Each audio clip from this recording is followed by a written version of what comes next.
এই ব্যস্ত দুনিয়ায় একটা ছোট্ট শহর ছিল বলতে গেলে। ব্যস্ততার দিক দিয়ে সেটাও কম ছিল না। সব সময় সুদ সাত করতেই আছে।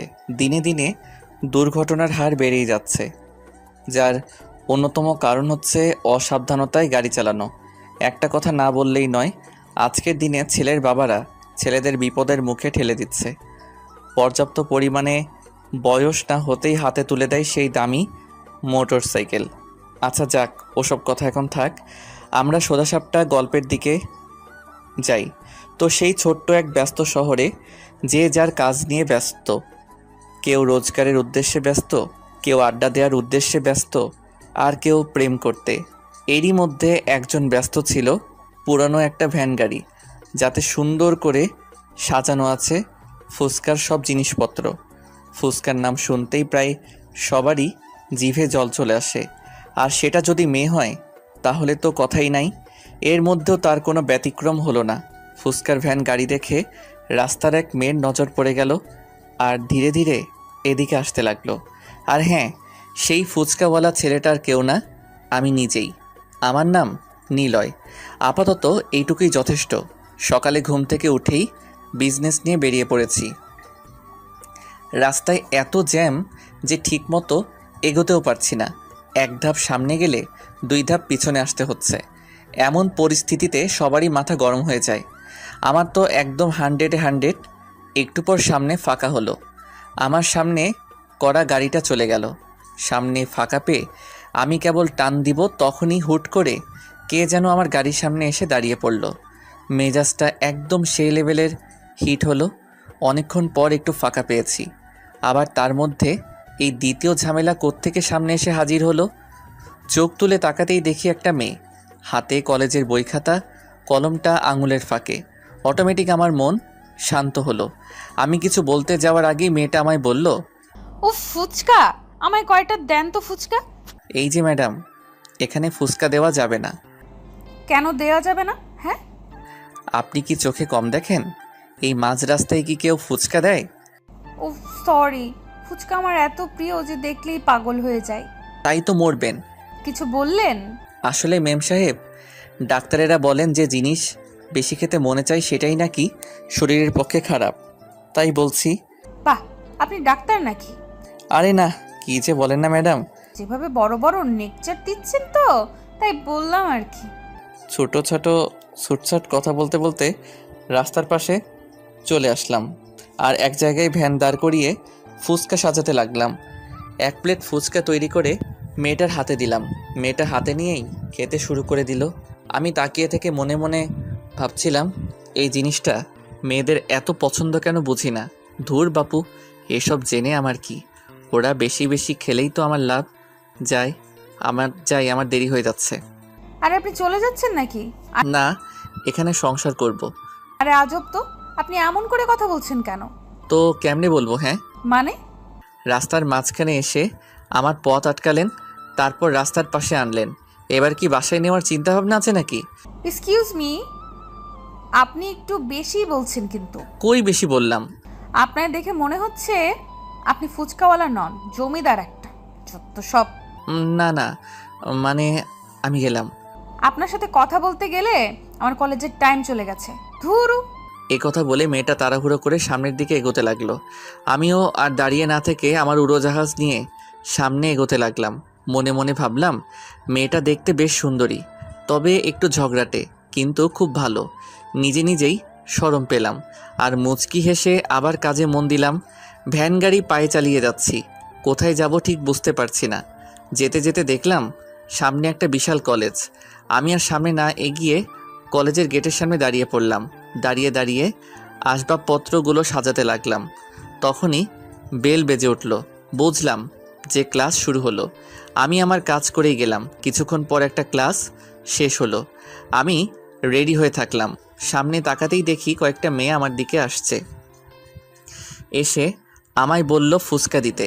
আমি ফুচকা সাজাতে লাগলাম। তখন মেয়েদের মধ্যেই কথোপকথন চলছিল। তার মধ্যে একজনের নাম ছিল মিম। তাদের কথা বলার মধ্যেই জানতে পারি। তখন আমি মিমকে জিজ্ঞেস করলাম, আফামনি, এই কলেজের নাম কি গো? এই কলেজের নাম হলো। খুব নামকরা কলেজ, তাই না? জি। তখন তার বান্ধবীরা বলল ক্লাসের নাকি সময় হয়ে গেছে। তখন মিম বলল, ভাইয়া থাকেন, ক্লাসের সময় হয়ে গেছে। আর ওখানে নীলা একাই বসে আছে। আইসা। আপনি তো এখানেই আছেন তাই না? জি হ্যাঁ। আমার এক বান্ধবী আছে, ফুচকার জন্য একদম পাগল। এবার ওকে সাথে করে আনবনি। জি, এসব কথা বলে মিম চলে গেল। তখন কলেজের আরও ছাত্রছাত্রী এসে জমা হলো। আমি সবাইকে ফুসকা দিতে লাগলাম।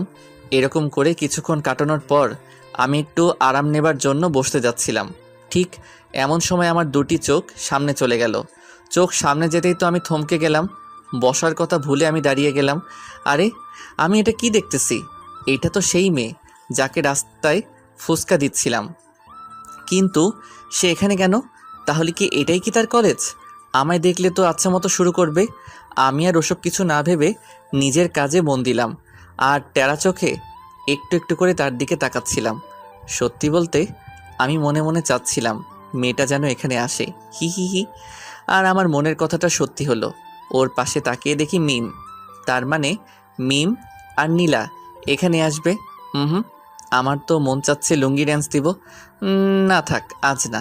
নিজেকে সামলিয়ে সোজা হয়ে দাঁড়িয়ে থাকলাম আর নিচের দিকে তাকিয়ে রইলাম। তখন মিম বলল, এই যে ভাইয়া। আমি মুখ তুলতেই তো মেয়েটা অবাক হলো আর আমার দিকে রাগী লুকে তাকিয়ে রইল। আরে আপনি? কি রে, তুই কি ওকে চিনিস? চিনি না, চিনি না।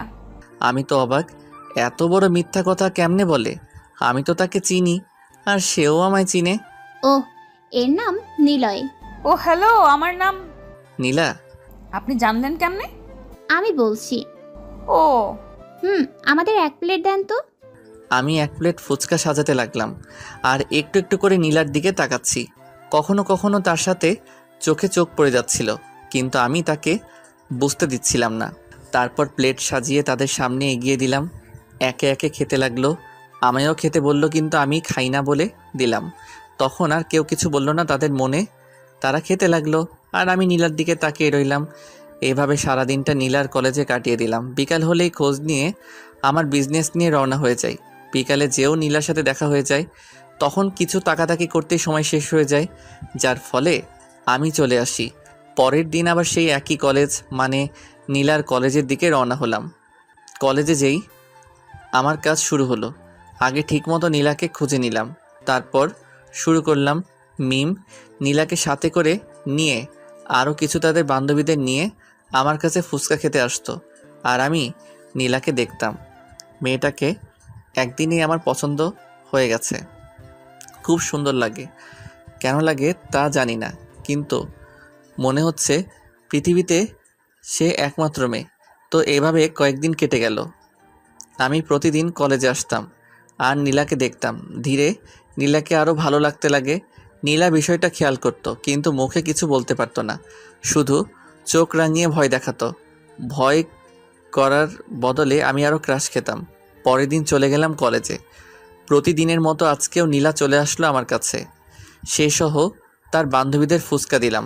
ফুচকা খাওয়ার পরে, নীলা, এবার চল, আজ ম্যাথ ক্লাস করতে হবে। তোরা যা, আমি যাব না। কেন রে, তুই তো ম্যাথে ভালো। আমার কিছু কাজ আছে, যা তোরা। কেমন কাজ রে? বললাম তো যা। ওকে, এই তোরা চল।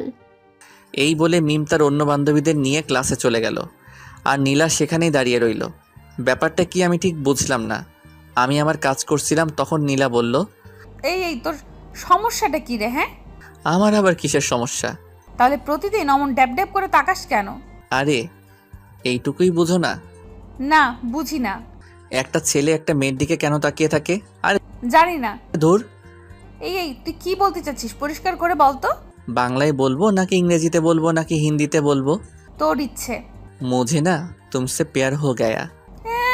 হ্যাঁ। ও, তার মানে তুমিও রাজি? জিঙ্কু নাকুর বউ, বর বউ রাজি তো কেয়া কারেগা কাজী। এই, আমি কখন হ্যাঁ বললাম? এই তো এক্ষুনি। দেখ, এসব ফাউল চিন্তা ভাবনা মাথা থেকে বাদ দে। কোনটা ফাউল? আমি তোমায় ভালোবাসি, এটাই সত্যি। দেখ, নিজের লিমিটের মধ্যে থাক, লিমিট ক্রস করিস না। তাই তো করছি।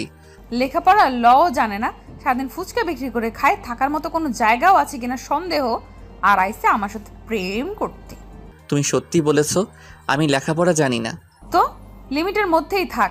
কিন্তু আমি একটু একটু ইংরেজি আর হিন্দি পারি। এটা এখানকার ছোট বাচ্চারাও পারে। হুম। শোন, রাস্তার ফুচকাওয়ালা হয়ে সাততলার চাঁদে হাত দিতে চাস না। চাঁদ? আজকাল তো সাততলায় চাঁদ দেখা যায় না, দেখা যায় শুধু ময়দা সুন্দরী। কি বললি? না মানে তুমি ছাড়া, তুমি তো আমার আলোর ঘরের আধার। মনে হয় উল্টো বলে ফেলছি। অশিক্ষিত মূর্খ। আমায় মূর্খ বলবেন না। হ্যাঁ, আমি একজন বিশাল বড় টিচার। ওমা, তাই নাকি? তা কোন কলেজে? সব কলেজের। কবে থেকে? ছোটবেলা আমার মা বলতো আমি নাকি বড় হয়ে অনেক বড় টিচার হব, আর সেদিন থেকে আমি টিচার। আমি ভাবছিলাম তুই শুধু মূর্খ, কিন্তু এখন দেখছি তুই পাগলও বটে। হ্যাঁ তো, লায়লার জন্য মজনু পাগল, আর তোমার জন্য আমি পাগল। যত তাড়াতাড়ি পারিস পাবনার টিকিট কাটিস, নয়তো। পাবনার টিকিটের কথা বলতে পারবো না, কিন্তু তোমার বাড়ির টিকিট 100% কনফার্ম। এবার কিন্তু বেশি হচ্ছে। এখনো কিছুই করি নাই। তোর সাথে কথা বলাই আমার ভুল। সেই ভুলের মাসুল করো আই লাভ ইউ বলে। তোকে আমি কিস করতে মন চাইলে করতে পারো। বাদর, অশিক্ষিত মূর্খ। নীলা রাগে হাত পা ছোড়াছড়ি করতে লাগলো। কিছু করতে না পেরে উল্টো পথে রওনা হলো। আমি একটু মুচকি হেসে আবার নিজের কাজে মন দিলাম। তারপর থেকে কলেজ চলাকালীন আর নীলার সাথে দেখা হলো না। দুপুর হতেই আমি ওখান থেকে চলে আসলাম আর আমার প্রথম কাজ শেষ করলাম। এরপর বিকেলে বের হলাম নতুন কাজে, নতুন সাজে, একদম আলাদা হয়ে। কালো কালারের ড্রেস আর মুখে একটা কালো কালারের মাস্ক। চলে আসলাম একটা স্টেশনে, আর একটা দোকান থেকে গাড়ি ভাড়া হিসাবে নিলাম আর বেরিয়ে পড়লাম। গাড়ি নিয়ে সোজা চলে আসলাম রেল লাইনে, আর আমার প্রধান অতিথির জন্য অপেক্ষা করতে লাগলাম। অতিথির নাম হলো শফিক চৌধুরী, এলাকার বিশিষ্ট বিজনেসম্যানের তালিকায় থাকা একজন। টাকা পয়সার কোনো অভাব নেই তার, কিন্তু তবুও সে ট্রেনে করে যাতায়াত করে। কেন করে জানি না। গাড়ির সাথে হেলান দিয়ে দাঁড়িয়ে আছে। তখনই দেখলাম সামনে শফিক চৌধুরী ট্রেন থেকে নামতেছে। আমি চোখ থেকে চশমাটা খুলেই দৌড় দিলাম। আরে আরে স্যার, আপনি এসে গেছেন?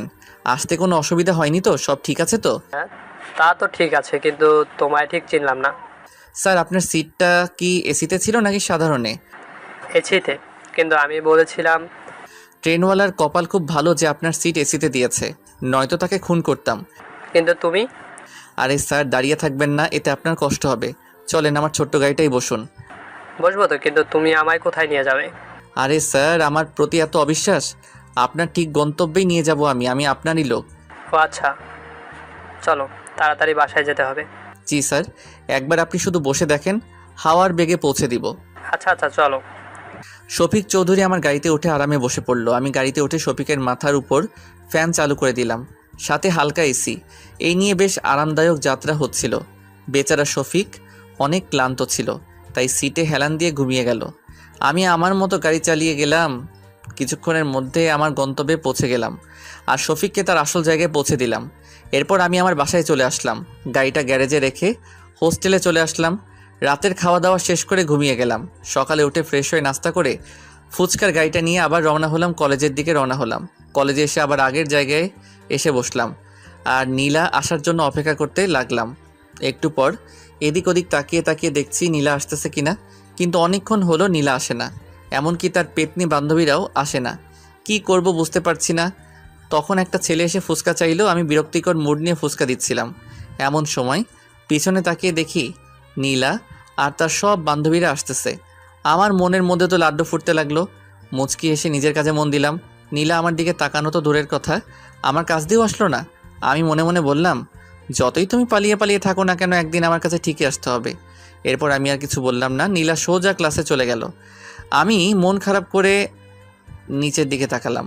কিছুক্ষণ পর নীলা ক্লাস শেষ করে বেরিয়ে আসলো, আর তাকে দেখার সাথে সাথে তো আমার মন খুশি হয়ে গেল। কিন্তু নীলা আমার দিকে না এসে পাশ কাটিয়ে চলে যাচ্ছিল। তখন আমার মাথায় একটা বদ বুদ্ধি বেরিয়ে এলো। ব্যাস, ভাবতে দেরি করতে দেরি নট। আজকের টক কিন্তু সেই হইছে, তাই না? আমার সামনে কয়েকটা মেয়ে ফুচকা খাচ্ছিল। আমার কথা শুনে তারা মাথা তুলে মুখে হ্যাঁ জবাব দিল। ব্যাস, আমার কাজ হয়ে গেল। এবার মিমের কাজ। নীলা, না মিম, আজ ওদিকে যাবি না। শোন না, আজকে টক নাকি হেভি হয়েছে, চল না। মিম, এসব ওই বাদরটার চালাকি। তুই থাক, আমি গেলাম। আরে আরে শোন, আচ্ছা চল, আমিও যাব। একটু একটু করে নীলা আর মিমের কথোপকথন শুনতে পাচ্ছিলাম, আর মুচকি মুচকি হাসছিলাম। এরপর দেখলাম মিম আর নীলা এদিকেই আসছে। ভাইয়া কি অবস্থা? আমার অবস্থা সবসময় ঝাক্কাস। তা তোমার এই বান্ধবীর কি অবস্থা? কার? এর অবস্থার কথা আর বইলেন না। কি বলো? আমার ম্যাডামের কি হলো? মনে হয় কেউ স্যাকা দিচ্ছে। মিম, তুই চুপ করবি? তা ম্যাডাম, আজকে উল্টা পথে হাঁটছিলেন কেন? আপনাকে বলতে হবে নাকি?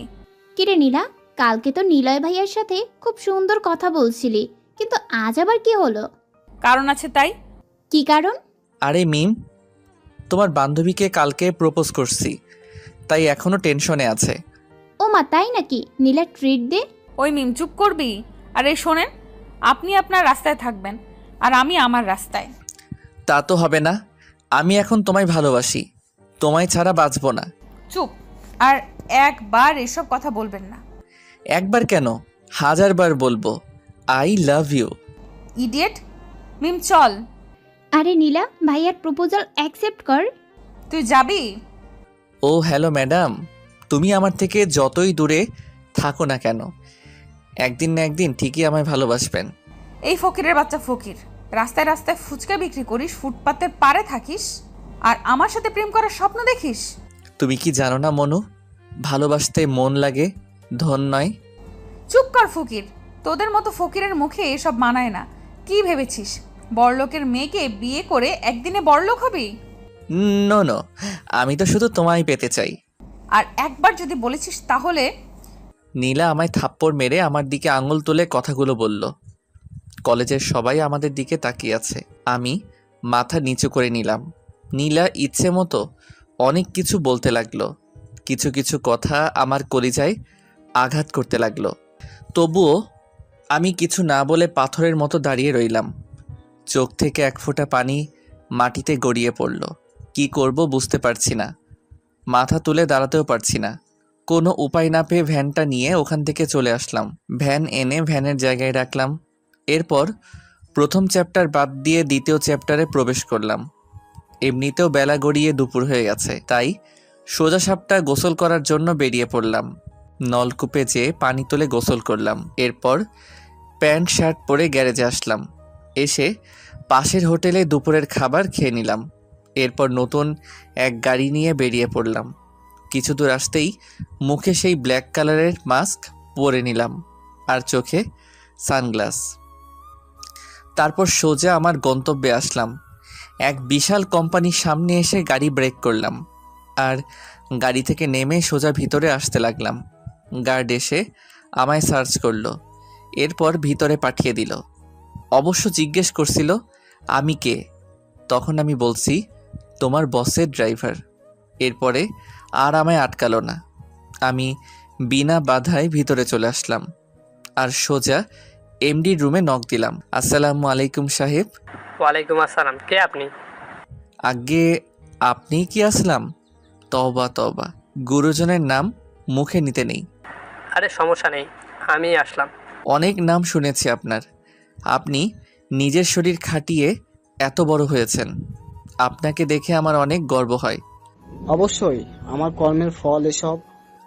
আপনি তো মহান সাহেব, একজন চাকর হয়ে আজ এত বড় কোম্পানির মালিক। কি কি কি কি বলছিস তুই? মানে সাহেব, আমি বলছিলাম আপনি তো আগে খুব গরিব ছিলেন, নিজের বুদ্ধি খাটিয়ে শ্রম দিয়ে এত বড় কোম্পানির মালিক হয়েছেন। কিন্তু তুই কেমনে জানলি? আরে সাহেব, আপনার মতো মহান মানুষের জীবনী সবাই জানে, সবাই আপনার থেকে কিছু শিখতে চায়। তাই নাকি? হ্যাঁ সাহেব, আপনার ড্রাইভার হতে পেরে আমিও খুব খুশি। ওহ, তার মানে তুই আমার ড্রাইভার? জি সাহেব, চলেন আপনার বাসায় পৌঁছে দিই। ম্যাডাম আপনায় তাড়াতাড়ি যেতে বলেছে, কি যেন সারপ্রাইজ দিবে। সামান্য 2 টাকার ড্রাইভার হয়ে আমার সামনে সানগ্লাস পরার সাহস হলো কি করে তোর? অপরাধ নিবেন না সাহেব, আসলে আমার চোখের সমস্যা, ডাক্তার বলেছে চশমা যেন না খুলি। ও আচ্ছা, আমি খুব ক্লান্ত, চলো। এরপর আমি আসলামের সাথে বাইরে চলে আসলাম আর আসলামকে গাড়িতে বসিয়ে দিয়ে আমি ড্রাইভ করতে লাগলাম। গ্লাসে দেখলাম আসলাম ফোন টিপছিল। আমি বললাম, আচ্ছা সাহেব, আপনি এত বড় লোক কী করে হলেন? কেন হঠাৎ এমন প্রশ্ন কেন? অপরাধ নিবেন না সাহেব, আসলে আপনি অনেক মহান মানুষ, তো তাই আপনার থেকে আমি কিছু শিখতে চাই। ওহ, আমি এত বড় লোক হয়েছি আমার পরিশ্রমে। অনেক পরিশ্রমের মাধ্যমে আজ আমি এখানে। ফকির থেকে বড়লোক? কি বললি তুই? না মানে সাহেব, আসলে বলছিলাম ফকির থেকে কি করে বড়লোক হলেন? তুই কি কানে কম শুনিস নাকি? বললামই তো। সাহেব, আমার কান একদম পরিষ্কার। আচ্ছা, আপনার লিডার তো ছিল, যার কথায় আপনি সব কিছু করতেন। এই এই, তুই কে রে? তুই এত কিছু কি করে জানিস? আর এত কিছু কেন? পরিচয় দিলে আপনি শুনতে পারবেন না, তাই থাক। এরপর আর কিছু বললাম না। সোজা গাড়ি চালাতে লাগলাম। অনেকগুলো পথ জার্নি করে অবশেষে এসে পৌঁছালাম আসলামের বাসার সামনে। আসলামকে ওখানে নামিয়ে দিয়ে আমি আমার গন্তব্যে রওনা দিলাম। আমার গন্তব্যে আসতে আসতে সন্ধ্যা হয়ে গেল। এরপর সন্ধ্যায় বস্তিতে চলে আসলাম। তার আগে গ্যারেজে গিয়ে গাড়ি জমা দিয়ে আসলাম। সঙ্গে হোস্টেল থেকে কিছু খাবার নিয়ে চলে আসলাম বস্তিতে। রাতের খাবার খেয়ে ঘুমিয়ে গেলাম। সকালের পাখির ডাকে চোখ থেকে ঘুম হারালো। কেন জানি মনটা খুব খারাপ লাগছে। পুরনো দিনের কথা খুব মনে পড়ছে। সকাল সকাল মনটা খারাপ হয়ে গেল। অনেক কষ্টে সব ভুলতে সক্ষম হলাম। তারপর ফ্রেশ হয়ে ফুচকার গাড়িটা নিয়ে বাজারের দিকে রওনা হলাম। বাজারে এসে হালকা নাস্তা করে নিলাম। এরই মধ্যে কলেজের টাইম হয়ে গেল, তাই আর দেরি না করে কলেজের দিকে রওনা দিলাম। কলেজে আসতেই দেখি এক সারিতে অনেকগুলো গাড়ি। মনে এক প্রকার প্রশ্ন জাগলো। ভ্যান থেকে নেমে আমিও যোগ দিলাম সবার সাথে। সামনে তাকিয়ে দেখি 5টা গাড়ি একসঙ্গে দরজা খুলল, আর সাথে সাথে অনেকগুলো মানুষ বেরিয়ে আসলো। দেখে মনে হচ্ছে এরা বডিগার্ড, কিন্তু কার বডিগার্ড? তখনই মাঝখানের গাড়িটা থেকে নীলা নেমে আসলো। আমি দেখে তেমন অবাক হলাম না, কারণ এটা হবার ছিল তা আমার আগে থেকেই জানা ছিল। তো কলেজের সবাই হাঁ করে নীলার দিকে তাকিয়ে আছে, সাথে আমিও। নীলা কিছুটা বিরক্তিকর মোড নিয়ে গাড়ি থেকে নেমে হাঁটতে লাগলো। নীলাকে চলে যেতে দেখে মিমও তার সাথে চলে গেল। কিছুক্ষণের মধ্যে জায়গাটা ফাঁকা হয়ে গেল। আমিও আর দাঁড়িয়ে না থেকে আমার জায়গায় চলে গেলাম। একটু পর মিম আসলো, আর সাথে নীলাও ছিল, কিন্তু নীলার মনটা একটু খারাপ ছিল। আর আমি খেয়াল করলাম নীলার বডিগার্ডরা দূরে দাঁড়িয়ে এদিক সেদিক তাকিয়ে আছে, এদিকে তাকিয়ে আছে। আমায় দেখে নীলা খুশি হলো নাকি রেগে গেল ঠিক বুঝতে পারলাম না, কিন্তু চোখে রাগের ছায়া দেখতে পেলাম। হাই ভাইয়া। কিরে, তুই আজকেও আসছিস? কেন না আসার কি আছে? এটা আমার ব্যবসা, এই কাজ করেই আমার পেট চলে, এর জন্য আমার সব করতে হবে। এই তো লাইনে আসছিস। প্লিজ মেম সাহেব, আমার ফুচকার দোকান আনতে নিষেধ করবেন না, তাহলে আমায় না খেয়ে মরতে হবে। হুম। এই এই তুই হাসছিস কেন? কি ম্যাডাম, ভাবছিলেন এসব কথাই বলবো এসে, তাই না? আচ্ছা যান, আপনার ইচ্ছাটা পূরণ করলাম। ম্যাডাম, আমি খুব জেদি ছেলে, যা চাই তা আমার করেই ছাড়ি। তুই আবার কি চাইছিস? কেন জানেন না? না। ধুরু, আপনার মাথায় কি আছে বলুন তো? আমি আর কতবার বলবো আমি আপনাকে ভালোবাসি? ভূত এখনো নামে নাই। এ ভূত কোনোদিন নামবে না। কালকে তোকে কত করে অপমান করলাম পুরো কলেজের সামনে, তবু আজ এই একই কথা। মরার আগ পর্যন্ত এই একই কথা থাকবে। দেখেছিস আমার সাথে কতগুলো বডিগার্ড, আমি ওদের বললে না তোর হাত পা একটাও আস্ত পাবি না। এইদিকে পাগল, সামান্য একটা ফুচকাওয়ালা হয়ে আমার পেছনে লাগিস। ভয় করি না।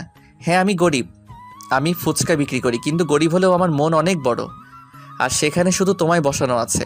বাহ, খুব সুন্দর তো ডায়লগ। কি করব বলো, অনেক খুঁজেও এর থেকে ভালো ডায়লগ পাই নাই। উফ, মেয়েকে চুপ করতে বল। ওকে চুপ। আর তোর সাথে কে কে থাকে? আমি আর তুমি? মানে? মানে তুমি তো সবসময় আমার মনের মধ্যেই থাকো, তাই খেতে বসলে তোমার কথা মনে পড়ে, ঘুমাতে গেলে তোমার কথা মনে পড়ে। পা এই চুপ, এইসব সিনেমার ডায়লগ বাদ দিয়ে সত্যি কথা বল। পৃথিবীতে আমার আপন বলতে কেউ নাই গো। আমি খুব এতিম, কান্না করলে দেখার কেউ নেই, অসুস্থ হলেও দেখার কেউ নাই।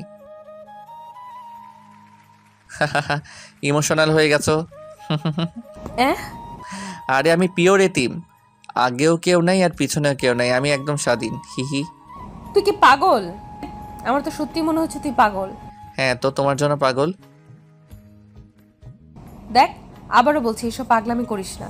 আমার বাবা এসব জানতে পারলে তোকে মেরে টুকরো টুকরো করবে। তোমার জন্য আমি মরতেও পারি। উফ, তুই জানিস আমার সাথে কতগুলো বডিগার্ড আছে, ওদেরকেই তো পেরিয়ে আসতে পারবি না। আরে এরা তো আমার কিচ্ছু করতে পারবে না।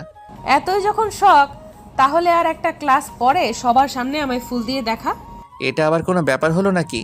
তখন দেখলাম নীলার বডিগার্ডের একটা ছেলেকে আচ্ছা মতো পিটানি দিচ্ছে, কিন্তু কেউ কিছু বলছে না।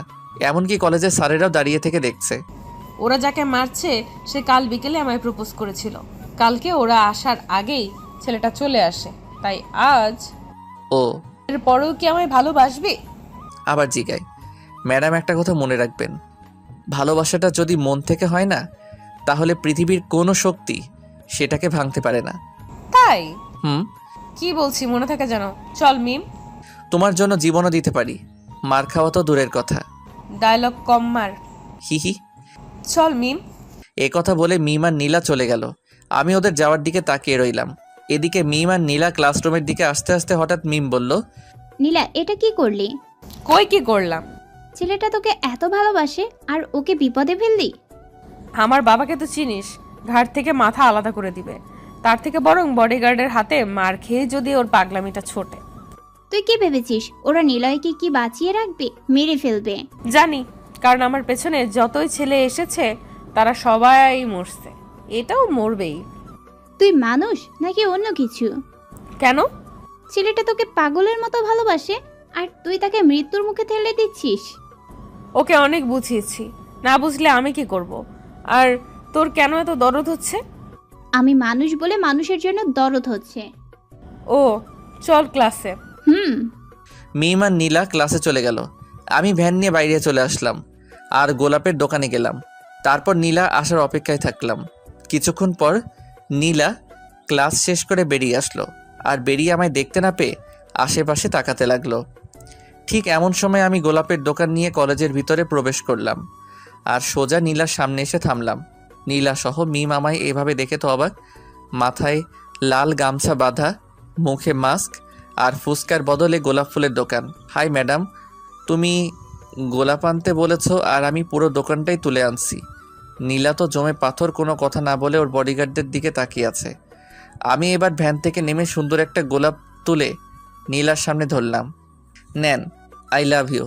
নীলা একবার আমার দিকে তাকাচ্ছে আর একবার ওর বডিগার্ডদের দিকে তাকাচ্ছে। ইতিমধ্যে নীলার বডিগার্ডরা এসে হাজির। তখন নীলার বডিগার্ডরা আমার কাঁধে হাত দিল আর বলল, এই তুই কে রে? আর আমাদের ম্যাডামকে গোলাপ দেওয়ার সাহস কি করে হলো? এখানে সাহসের কি হলো? এটাই তো আমার চাকরি। মানে খুব সোজা। আমি অনলাইনের মাধ্যমে ফুলের ব্যবসা করি। অনলাইনে অর্ডার করলে আমি ডেলিভারি করে দেই। আর এই ম্যাডাম একটা গোলাপ। ম্যাডাম, আপনি কি সত্যি অর্ডার করেছিলেন নাকি চালাকি? চালাকি হলে কিন্তু একে সোজা উপরে পাঠিয়ে দিব। এমন করে ভয় দেখাচ্ছেন কেন? আমি হার্টের রোগী। এবার এই তুই চুপ কর। হ্যাঁ, আমি অর্ডার করেছিলাম। বাসায় যেতে বললে বাবা অনেক প্রশ্ন করতো, তাই এখানে আসতে বলেছি। তো হলো। হয়েছে, এবার এখান থেকে ফুট। আপনারও লাগবে নাকি স্যার? খুব ভালো ফুল। বিবাহিত জীবনে অসুখী হলে এটা নেবেন, একদম কাজ করবে। তোকে যেতে বলছি। যাচ্ছি, কিন্তু আর আসবো না, বাইরে অপেক্ষা করব। এই বলে আমি আবার ভ্যানে উঠে কলেজের বাইরে চলে আসলাম আর নীলা ক্যান্টিনের দিকে গেল।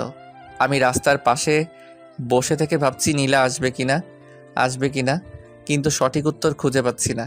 ঠিক এমন সময় দেখলাম কলেজের পিছনের গেট দিয়ে নীলার মিম আসছে। আমি দেখেও না দেখার ভান করে থাকলাম। তখন নীলা এসে বলল, একটুর জন্যই তো উপরে চলে যাইতিস আমি না বাঁচালে। এত বড় রিস্ক নিয়ে গোলাপ দিলাম আর আমায় বাঁচাতে কে বলছিল? ইচ্ছে হয়েছে তাই। তার মানে সামথিং। এই শোন, এইটুকুতেই ভাবিস না যে আমার যোগ্য হতে পারবে। এটা তো যে কেউ করতে পারে। তোমার কথা মতো আমি তোমায় ফুল দিয়েছি, এবার আমায় আই লাভ ইউ বলো। কেবল তো শুরু, এটা করতে তো সবাই পারবে। তাহলে বলো আর কি করতে হবে? আমি তোমার জন্য সব করতে রাজি। হুমা, তাই নাকি? বলেই দেখো। কালকে কলেজে আসার সময় গাড়ি থামিয়ে আমায় প্রপোজ করতে হবে। এটা আবার তেমন কি কাজ? ভাবিস না যে এটাও আজকের মতো করবি, কারণ আমার বাবা কাল থেকে আমার সিকিউরিটি আরো টাইট করবে। তোমার বাবা যতই না করুক না কেন আমায় আটকাতে পারবে না। কালকেই দেখা যাবে। যদি পারি তাহলে কি ভালোবাসবে না? তোর মুখে কি আর কোনো কথা নাই? না গো সোনা। যদি কালকে এইসব বডিগার্ডের মধ্যে দিয়েও সকাল 9টায় আমার সামনে আসতে পারিস আর আমার সাথে কথা বলতে পারিস, তাহলে কি? তাহলে ভেবে দেখবো। এই তোমরা মেয়েরা এই ভাবাভাবি ছাড়া কি কিছু বোঝো না নাকি? সিনেমার মতো বলে দিল ভেবে দেখবে। আগে তো এসে দেখা। তোমায় ভালোবাসি বাসছি জীবন দিয়ে, আর যদি তোমায় না পাই তাহলে জীবন রেখে কী লাভ? ফালতু কথা ছাড়, মিম চল। হুম। এ কথা বলে নীলা আর মিম হাঁটতে লাগলো। তখন আমি পিছন থেকে ডাক দিলাম। নীলা ঘুরে তাকাতেই, নীলা, কি? I love you. Idiot. Toot toot টুট। তারপর নীলা চোখে মুখে রাগ দেখে চলে গেল। আমি কিছুক্ষণ নীলার দিকে তাকিয়ে থাকলাম। এরপর আমিও আর ওখানে থাকলাম না, ভ্যান গাড়ি নিয়ে সোজা হোস্টেলের দিকে রওনা হলাম। এসে ভ্যান গাড়িটা গ্যারেজে রাখলাম, তারপর গোসল করে নিলাম। এরই মধ্যে দুপুর হয়ে গেল। চারদিকে মসজিদের মাইকে আজান দিতে লাগলো। আমি গোসল করে এসে খাটের উপর বসে পড়লাম আর ভাবলাম কি করে কালকে নীলার সাথে দেখা করব। শরীরটা খুব ক্লান্ত ছিল, তাই ভাবতে ভাবতে খাটের উপর শুয়ে গেলাম। এরপর নিজের অজান্তেই ঘুমিয়ে গেলাম। ঘুম ভাঙল ঠিক 4টার সময়। উঠে দেখি আমার ফোন বাজতেছে। ছোটোখাটো একটা ভাঙনি মোবাইল ইউজ করি। খাটের উপর থেকে ফোনটা তুলে কানের কাছে ধরলাম। কয়েকটা কথা শুনে বুঝলাম হাসপাতাল থেকে কথা বলছে। আমি আর দেরি করলাম না, উঠে চোখে মুখে পানি দিয়ে সোজা হাসপাতালে চলে গেলাম। হাসপাতালে এসে দেখা সাক্ষাৎ করে চলে আসলাম। বাসায় আসতে সন্ধ্যা হয়ে গেল, তাই আজ আর কোথাও বের না হয়ে হোটেলে এসে কিছু খাবার খেলাম। কিছুটা প্যাকেটে করে নিয়ে আবার হাসপাতালে গেলাম। সেখানে রাত 9টা পর্যন্ত থাকলাম। এরপর হোস্টেলে এসে চোখে মুখে পানি দিয়ে ঘুমিয়ে গেলাম। সকালে উঠতেই মনে পড়ে গেল নীলার শর্তের কথা। সকাল সকাল মাথা হ্যাং হয়ে গেল, কি করব ভেবে পাচ্ছিলাম না। তবুও সাহস করে নীলার বাসার দিকে রওনা হলাম। আর কিছুক্ষণের মধ্যে নীলার বাসায় চলেও আসলাম। এখন বাজে সকাল 7টা, আর মাত্র 2 ঘন্টা 6 আছে। নীলার বাড়িটা সেই হিয়া বড়, চারদিকে গার্ড, একটা পিঁপড়া ঢোকার মতো ক্ষমতা নেই সেখানে। আমি তো শেষ। আমি আমার কাজে লেগে গেলাম। কাজটা করতে পারবো কিনা জানি না, তবে সাহস বুকে রাখতেই হবে, নয়তো প্রেম করার আগে দেবদাস হয়ে ঘুরতে হবে। যতগুলো গার্ড, তাতে মনে হচ্ছে ভিতরে যাওয়া আমার পক্ষে সম্ভব না। কোনো রকম চালাকি করলেই সোজা উপরে পাঠিয়ে দিবে, একদম বিনা টিকিটে। এদিকে নীলা দেওয়ার সময়ও কাছিয়ে যাচ্ছে, কি করব ভেবে পাচ্ছি না। নীলা যাবার সময় গাড়ি থামালে তো পুরো প্ল্যান শেষ, কারণ আমি তো শেষ। কিছু একটা তো করতে হবে, কিন্তু কি করব? ওদিকে নীলা ঘোর চিন্তায় মগ্ন। নীলয় কি সত্যি পারবে নাকি ভয় পেয়ে পালাবে? দুজনের মনে দুটো প্রশ্ন। এরই মধ্যে নীলার কলেজে যাবার সময় হয়ে গেল। 9টা বাজতে আর 10 মিনিট সময় আছে। নীলা কলেজে যাবার জন্য তৈরি হয়ে নিল আর গাড়িতে এসে বসলো। তার গার্ডরা এসে তাদের গাড়িতে বসলো। আর নিয়ম মতো নীলার সামনে 2টো গাড়ি আর পিছনে 2টো গাড়ি। এরপর রওনা হলো। এদিকে নীলার মনে একটাই চিন্তা, সে এদিক ওদিক তাকাচ্ছে আর দেখছে নিলয় আসছে কিনা। নীলার দেওয়ার সময় ঠিক 9টা বাজতে 1 মিনিট বাকি। গাড়ি তার গতিতে চলছে, টিকটিক করে 1 মিনিট পুরা হয়ে গেল আর 9টা বেজে গেল। 9টা বাজার সঙ্গে সঙ্গে গাড়ি থেমে গেল। গাড়ি থামা দেখে নীলা সামনে তাকালো, কিন্তু সামনে কেউ নাই। কিন্তু গাড়ি থামলো কেন? আই লাভ ইউ ম্যাডাম, আমার কথা শুনে তো নীলা চমকে গেল। আশেপাশে তাকিয়েও আমায় পেল না। আরে ম্যাডাম, তোমার পাশে, একদম পাশে। নীলা তাকিয়ে দেখে আমি ড্রাইভারের জায়গায় বসে আছি, আর মাথার টুপিটা খুলে হাতে, মুখে কালো মাস্ক, সেটাও খুললাম। আরে তুই চমকে গেছেন তো? তুই এখানে কেন? ও মা, কালকের শর্তের কথা কি মনে নাই তোমার? কিন্তু তুই এখানে কেমনে? আর ড্রাইভার কবে হলি? সব বলবো। গাড়িটা স্টার্ট দিয়ে আমি গাড়ি স্টার্ট দিয়ে সামনে যেতে লাগলাম আর নীলাকে বললাম, বলেছিলাম না তোমার জন্য আমি সব করতে পারি? বাজে কথা বাদ দে, আর বলবো কেমনে করলি তুই এটা? আগে ওটা বলো। কোনটা? আমি যেটা বলছি ওটা। তোকে যা বলতে বলছি তার উত্তর দে। ওকে, কালকে রাতে আমি হাসপাতালে ছিলাম আর তখন এক লোক সেখানে গেল। আমি দাঁড়িয়েছিলাম, দেখলাম সেই লোকটা খুব কান্নাকাটি করছিল। তখন আমি ওর পিছনে পিছনে গেলাম আর দেখলাম একটা ছোট্ট মেয়ের পাশে বসে কাঁদছিল। আমি যে জিজ্ঞেস করি কেন কান্না করছে। তারপর সে বলল তার মেয়ের নাকি ব্লাড ক্যান্সার, অনেক রক্ত লাগবে। সে যেখানে চাকরি করে সেখান থেকে টাকা চেয়েও নাকি তাকে দেয় নাই। এখন রক্ত না হলে তার মেয়েটা মারা যাবে। তারপর আমি জিজ্ঞেস করলাম সে কোথায় চাকরি করে। তখন উত্তর দিল সে তোমার ড্রাইভার, আর তোমার বাবা নাকি তাকে টাকা দিতে চায়নি। তুমি বলো, এমন পরিস্থিতিতে যদি তাকে টাকা দিত তাহলে কি তোমার বাবা ফকির হয়ে যেত? না। এরপর আমি তাকে জিজ্ঞেস করি তার মেয়ের ব্লাড গ্রুপ কি। তখন বলে ও পজিটিভ, যা আমার সাথে মিলছিল, তাই আমি তার মেয়েকে রক্ত দিয়ে সাহায্য করি। এর জন্য তার চাকরি তোকে দিয়ে দিল? না, সে কান্না করতে করতে বলল তার স্ত্রী মারা গেছে কয়েক মাস হলো। এখন মেয়েটার যত্ন নেওয়ার মতো কেউ নাই, সেও নাকি সারাদিন তোমাদের বাসায় কাটায়। করিম চাচা। তখন আমি তাকে বলি, এই চাকরিটা আমায় দেন, আর আপনি একটা দোকান করেন, সারাদিন মেয়েকে নিয়ে দোকান চালাবেন, মেয়ের যত্ন নিতে পারবেন, তো ও তার মানে তুই চান্সের পার্টি? তোমার জন্য সব করতে পারি। চুপ কর আর গাড়ি চালা। আচ্ছা ম্যাডাম, একটা কথা বলেন তো, কি? তোমার বাবা হঠাৎ এত গার্ডের তোমার পিছনে কেন লাগলো? জানি শহরে নাকি খুন খারাপি নাকি বেড়েই যাচ্ছে, তাই আমার বাবা আমায় নিয়ে চিন্তা করে, সেই জন্য আমার সাথে এত বডিগার্ড লাগিয়েছে। কিন্তু খুনের সাথে তোমাদের সম্পর্ক কি? 2 দিনে 2টো খুনও হয়েছে। প্রথম দিনে শফিক, এখানকার স্থানীয় চেয়ারম্যান, আর দ্বিতীয় দিনে আসলাম, এই শহরের দ্বিতীয় বিজনেসম্যান। 1 নম্বরে আমার বাবা, তাই আমার বাবার সন্দেহ এবার আমাদের উপর নাকি টার্গেট। ও, এবার বুঝলাম। ছোটবেলা আম্মু বলতো, যত বেশি বড়লোক হবি, যত টাকা হবে, তত শত্রু হবে, তত ভয় হবে। আমার বাবার অনেক শত্রু। ভালো মানুষের শত্রু এমনিতেই হয়, আবার তো বড় লোক। বড় লোকেরা কখনো ভালো হয় না, তারা গরিবের রক্ত চুষে খায়। কিছু কিছু, কিন্তু আমার বাবা খুব ভালো। পৃথিবীতে সব থেকে ভালো মানুষ আমার বাবা। কনফিডেন্স থাকা ভালো, কিন্তু এত নয়। তুই বক বক থামাবি? গাড়ি চালা। আমি তোমার 2টা শর্ত পূরণ করলাম, এবার তো আমায় ভালোবাসবে। শোন, কানের কাছে বক বক করবি না। কালকে বলেছিলাম ভেবে দেখবো, এখন শর্ত পূরণ করতে পারছিস, আমি ভেবে দেখবো। পৃথিবীতে সব থেকে ভয়ঙ্কর প্রাণী হলো মেয়ে। এবার চুপচাপ গাড়ি চালা। আমি আর কিছু বললাম না, গাড়ি নিয়ে সোজা কলেজের গেট দিয়ে প্রবেশ করলাম, আর গাড়ি থামিয়ে মাথায় টুপিটা দিয়ে নেমে আসলাম। এসে নীলার নামের জন্য এ পাশের গেট খুলে দিলাম। নীলা নেমে গেল আর সোজা ক্লাসের দিকে রওনা হলো। আমি ভাবলাম একবার পিছনে তাকা, কিন্তু তাকালো না। এবার আমি গাড়ি পার্ক করে এসে ক্যান্টিনে বসলাম। দেখতে দেখতে নীলার সবকটা ক্লাস শেষ হলো। এবার সে বেরিয়ে আসলো, সাথে মিমো ছিল। আমি যেতেই, এবার ভাইয়া বলবো নাকি দুলা ভাই? যা মন চায়। দুলা ভাই কেন? কেন মানে, তুই ওকে শর্ত দিছিলি, ও শর্ত পূরণ করেছে, এখন তুই ওর অর্ধেক বউ। মিম, একদম বাজে কথা বলবি না। আমি তো তখন বলি নাই যে বউ হব, আমি বলছি ভেবে দেখবো। ওই তার মানেই তাই। মাথা, চল বাসায় যাব। চল না আজ কোথাও ঘুরতে যাই। গেলে মন্দ হয় না। আচ্ছা চল। এরপর নীলা আর মিম গাড়িতে উঠে বসলো, আর আমি গাড়ি স্টার্ট দিলাম। সামনে পিছনে আগের মতোই বডিগার্ড। নীলা, তোর কি বিরক্ত লাগে না কেন? এভাবে বন্দি হয়ে চলাফেরা করতে? সামনে বডিগার্ড, আবার পিছনেও। জীবনের জ্বালা, কিন্তু কি করব বল, বাবার আদেশ।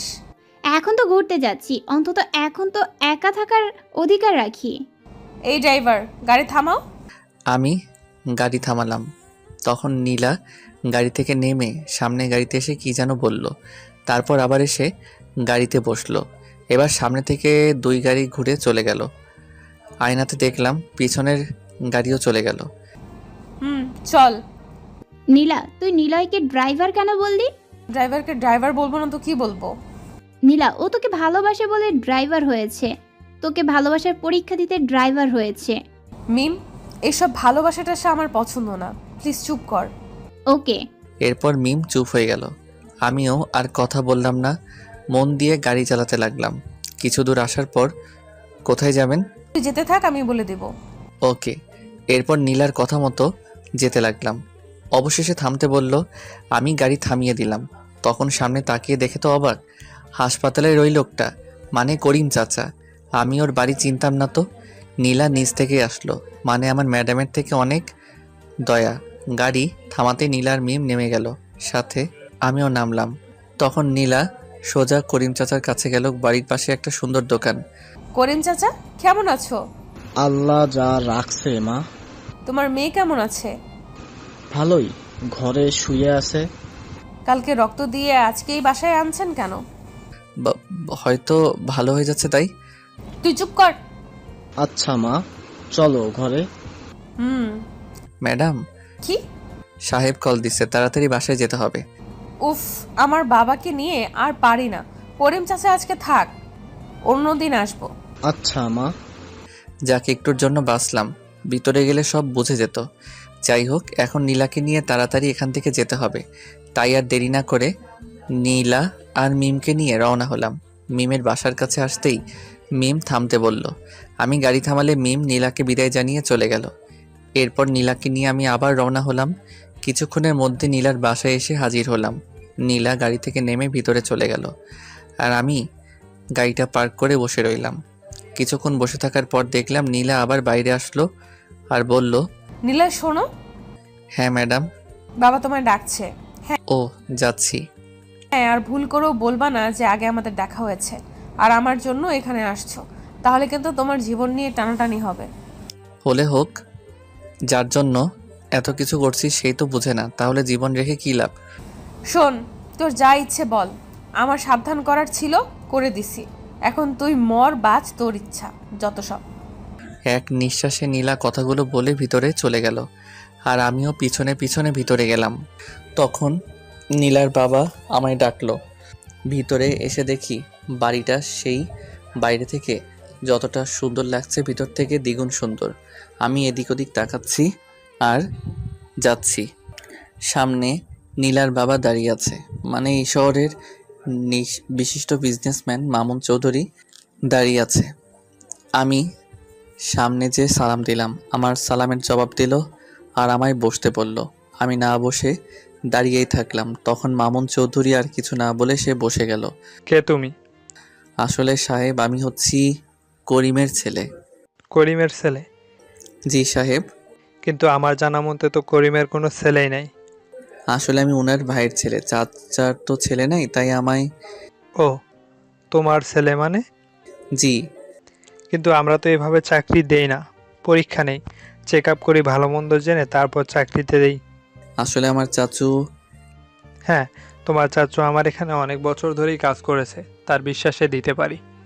নিজের মৃত্যু ঘরে ডাকলি? না কি বলছো? সাহেব, অনেক অনেক শুক্রিয়া।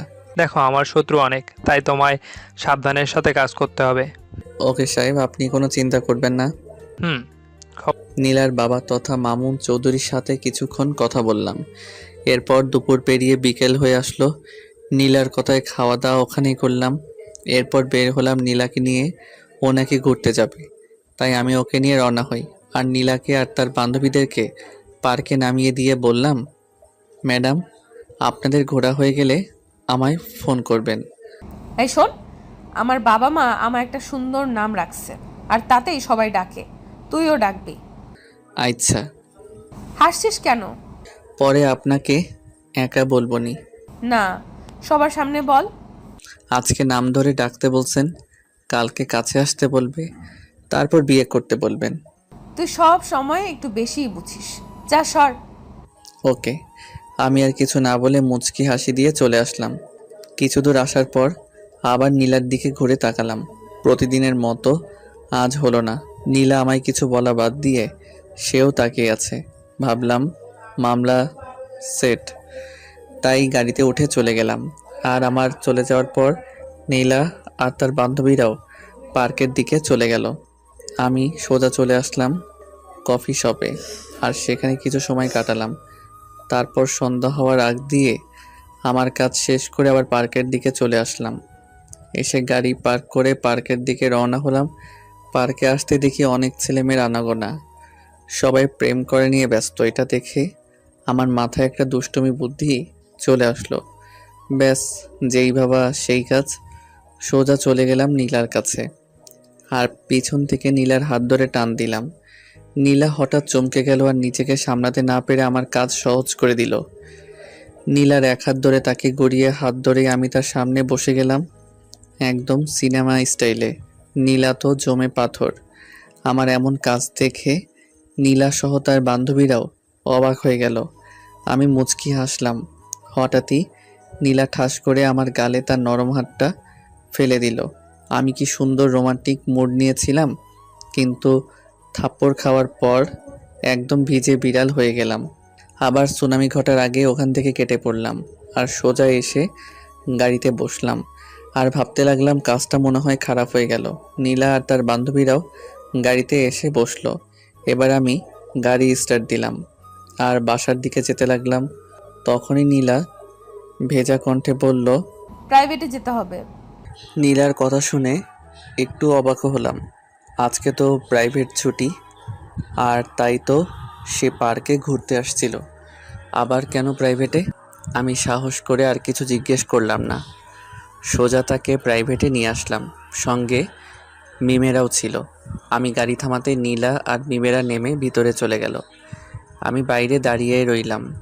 তখন মিম ভিতরে না গিয়ে আমার কাছে আসলো। খুব কষ্ট পাইছো তাই না ভাইয়া? আরে কিসের কষ্ট, বাদ দাও তো। নীলা আসলে এমনই, এসব ভালোবাসাও পছন্দ করে না। এখন তো আমার সন্দেহ হয় ওর মন বলে কিছু আছে নাকি নাই। আরে এমন সন্দেহ কেন? মন প্রাণ সবারই আছে। আমার মনে হয় নাই। তা না হলে যেই ছেলেটা তাকে ভালোবাসে বলে তার দেওয়া শর্তগুলো জীবনের ঝুঁকি নিয়ে পালন করলো, তার জন্য ঘর বাড়ি ছেড়ে তার ড্রাইভার হয়ে গেল তাকে এক নজর দেখার জন্য, কিন্তু সে কি করলো? ওই একই অপমান। ওর মধ্যে যদি মন থাকতো না, তাহলে নিশ্চয়ই ওর মনে তোমার জন্য একটু হলেও মায়া হতো। এমনটা নয়, হয়তো ওর আমায় পছন্দ হয় নাই। তোমার মতো ভালো ছেলে যদি ওর পছন্দ না হয়, তাহলে ওর কপাল খারাপ। ওসব বাদ দাও, এটা বলো তোমরা এখানে কেন আসলে? আমাদের প্রাইভেট স্যার খুব অসুস্থ। ও, আমি হঠাৎ সামনে তাকাতেই দেখি নীলা দাঁড়িয়ে আছে। আমার তো চোখ কপাল উঠে গেল, হয়তো সব শুনে নিছে। মিম, হ্যাঁ বল। স্যার তোকে ডাকছে। আসছি নিলয় ভাইয়া। হুম। মিম চলে গেল আর নীলা আস্তে আস্তে আমার দিকে আসতে লাগলো। আমি দাঁড়িয়ে না থেকে গাড়ির দরজা খুলে দিতে যাব, তখন নীলা বলল, নিলয়? হ্যাঁ বলেন ম্যাডাম। আবার madam? Sorry Nila. I am sorry. ও, দেখো, আমি ইচ্ছে করে তখন তোমায় মারিনি। আমি খুব ঘাবড়ে গিয়েছিলাম। প্লিজ রাগ করে থেকো না। আসলে ওটা করা আমারও ঠিক হয় নাই। প্লিজ রাগ করো না। তোমায় মারার পর থেকে আমারও কেমন যেন হচ্ছে, খুব খারাপ লাগছে। ও নিলয়, কি? I love you. এবার তো ক্ষমা করো। বললাম তো এমনিতেই মাফ করছি, তারপরও কেন ওই মিথ্যে কথাটা বললেন? আমি মিথ্যা বলি না, আমি সত্যি বলছি। হইছে, এবার গাড়িতে বসেন। উফ শালা, তোর আজ আমি পাথরের মতো দাঁড়িয়ে শ্রোতার মতো নীলার কথাগুলো শুনছিলাম। এমন সময় পিছন থেকে কে যেন এসে আমাদের দুজনকেই অবাক করে দিল। নীলা এসব কথা বলছিল আর আমি দাঁড়িয়ে দাঁড়িয়ে শুনছিলাম। তখন পিছন থেকে মিম এসে নীলাকে আচ্ছা মতো বকতে লাগলো। কুত্তি রাক্ষসী, আমি তোর বান্ধবী হই, তাও আমায় এসব কথা বলিস নাই। আমি নিলয় থেকে দূরে থাকতে চেয়েছি, তাই কাউকে বলি নাই। আমাকে তো বলতে পারতি। আমি কখনো ভাবতেও পারিনি যে আমি নিলয়কে এতটা ভালোবেসে ফেলবো। তুই তো জানিস আমার জীবনে যায় আসে প্রথম দিনেই তাকে দুনিয়া ছাড়তে হয়। আমি ভাবছিলাম নিলয় তাদের মধ্যে একজন হবে, এই জন্য আমি ওকে বাঁচাবো বলে ঘৃণা করার অভিনয় করতাম। তোমার জীবনে যারা আসে তাদের কি হয়? আর কয়জন আসছে তোমার জীবনে? তুমি ভুল বুঝছো। আমার পেছনে যারা লেগেছে, যারা আমায় পছন্দ করে, প্রপোজ করেছে, তারাই দুনিয়া ছেড়ে গেছে, অথবা আজ তারা ঘরে বন্দি হয়ে আছে। কেন? কারণ আমার বাবা চায় না যে আমার পেছনে কেউ লাগুক আর আমায় কেউ ভালোবাসুক। আমার বাবার অনেক টাকা, তাই সে কাউকে ভয় করে না, নিজের ইচ্ছে মতো চলে। ও, জানি না তোমার কি হবে। আজ পর্যন্ত কাউকে আমি এতটা ভালোবাসি নাই যতটা তোমায় বাসছি। আমার কিচ্ছু হবে না, তুমি কোনো চিন্তা করো না। প্লিজ তুমি এখান থেকে চলে যাও। আমি তো যাবার জন্য তোমার কাছে আসি নাই। এবার দেখো আমার খেলা। মানে তোমার বাবা নিজেই তোমার আর আমার বিয়ে দিবে। এটা কখনো সম্ভব নয়। কোনো কাজই সম্ভব হয় না, সম্ভব করে নিতে হয়। আমার খুব ভয় করে। ধুর, বাদ দাও, চলো। তারপর নীলাকে আর মিমকে নিয়ে সেখান থেকে সোজা বাসায় চলে আসলাম। আগে মিমকে তার বাসায় নামিয়ে দিলাম। নীলার বাসায় এসে গাড়ি পার্ক করে বের হতেই নীলার বাবার ডাক পড়ল। আমি চলে আসলাম ভিতরে। এসে দেখি নীলা আর ওর বাবা মামুন চৌধুরী বসে আছে। জি সাহেব, আমায় কি ডাকলেন? খবর দেখো, এটা টিভির দিকে তাকিয়ে দেখি ব্রেকিং নিউজ দিতেছে। আজকে নাকি কফি শপে জলিল শাহকে খুন করা হয়েছে।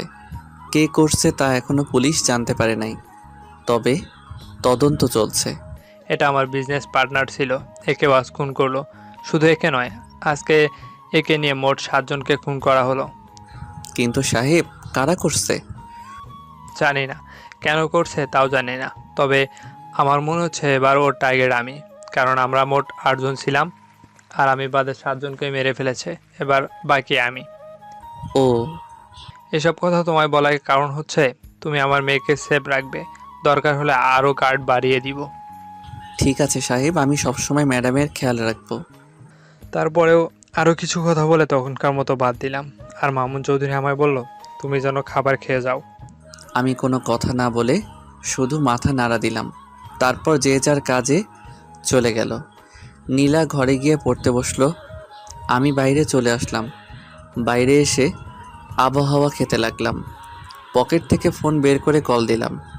বেশ কি সুন্দর আবহাওয়া, চারদিকে সুন্দর জায়গা, বসে থাকতে বেশ মজা পাচ্ছিলাম। ঠিক এমন সময় কে যেন আসলো আর মামুন সাহেবের নামে একটা গিফট দিয়ে চলে গেল। আমি মামুন সাহেবের কাছে গেলাম আর দেখলাম সেই গিফটটা সামনে নিয়ে বসে আছে। একটু পর খুলতে লাগলো।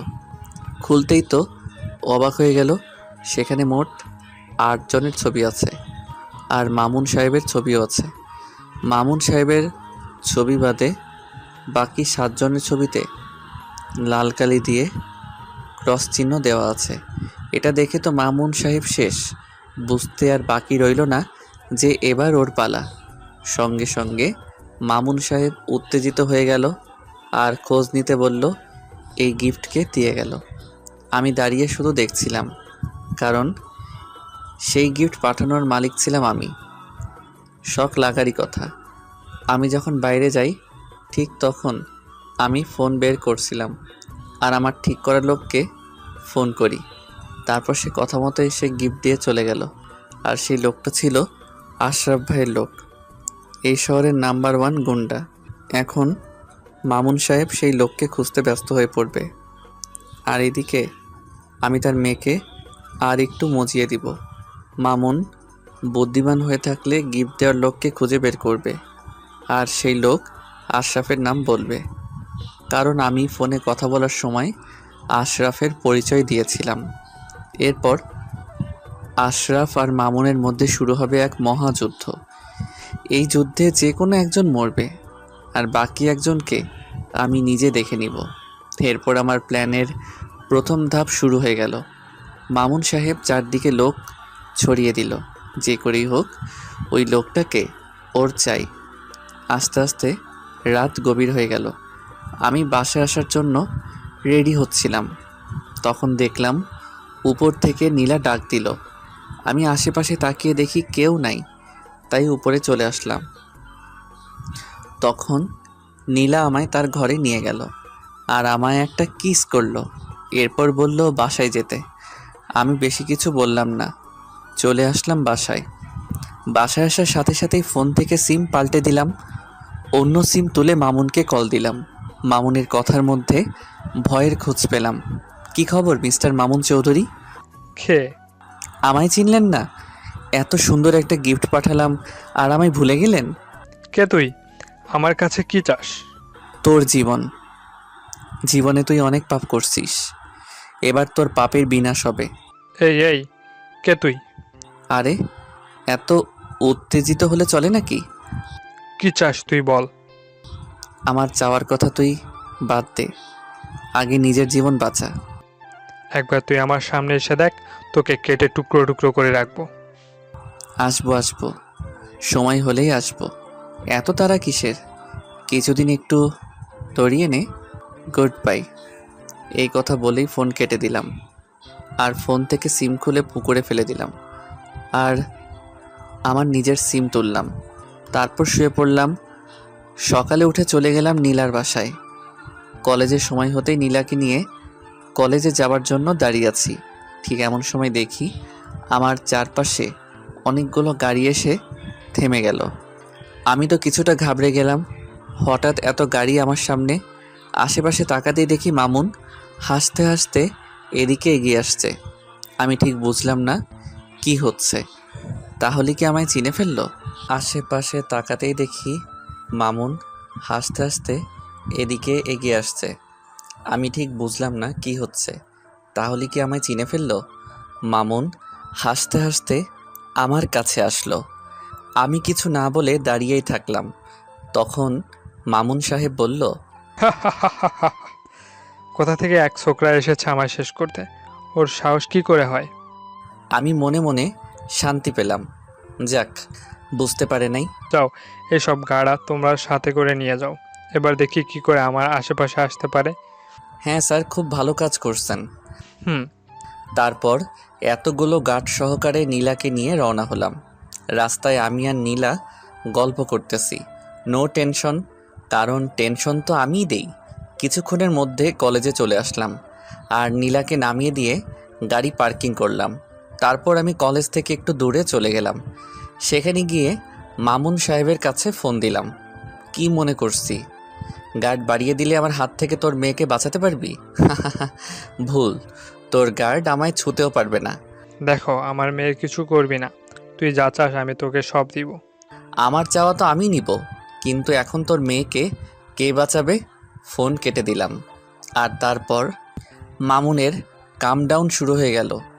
কারো দুর্বলতায় আঘাত করলে যে কেমন লাগে সেটা মামুনকে আমি হাড়ে হাড়ে টের দিতে চাই।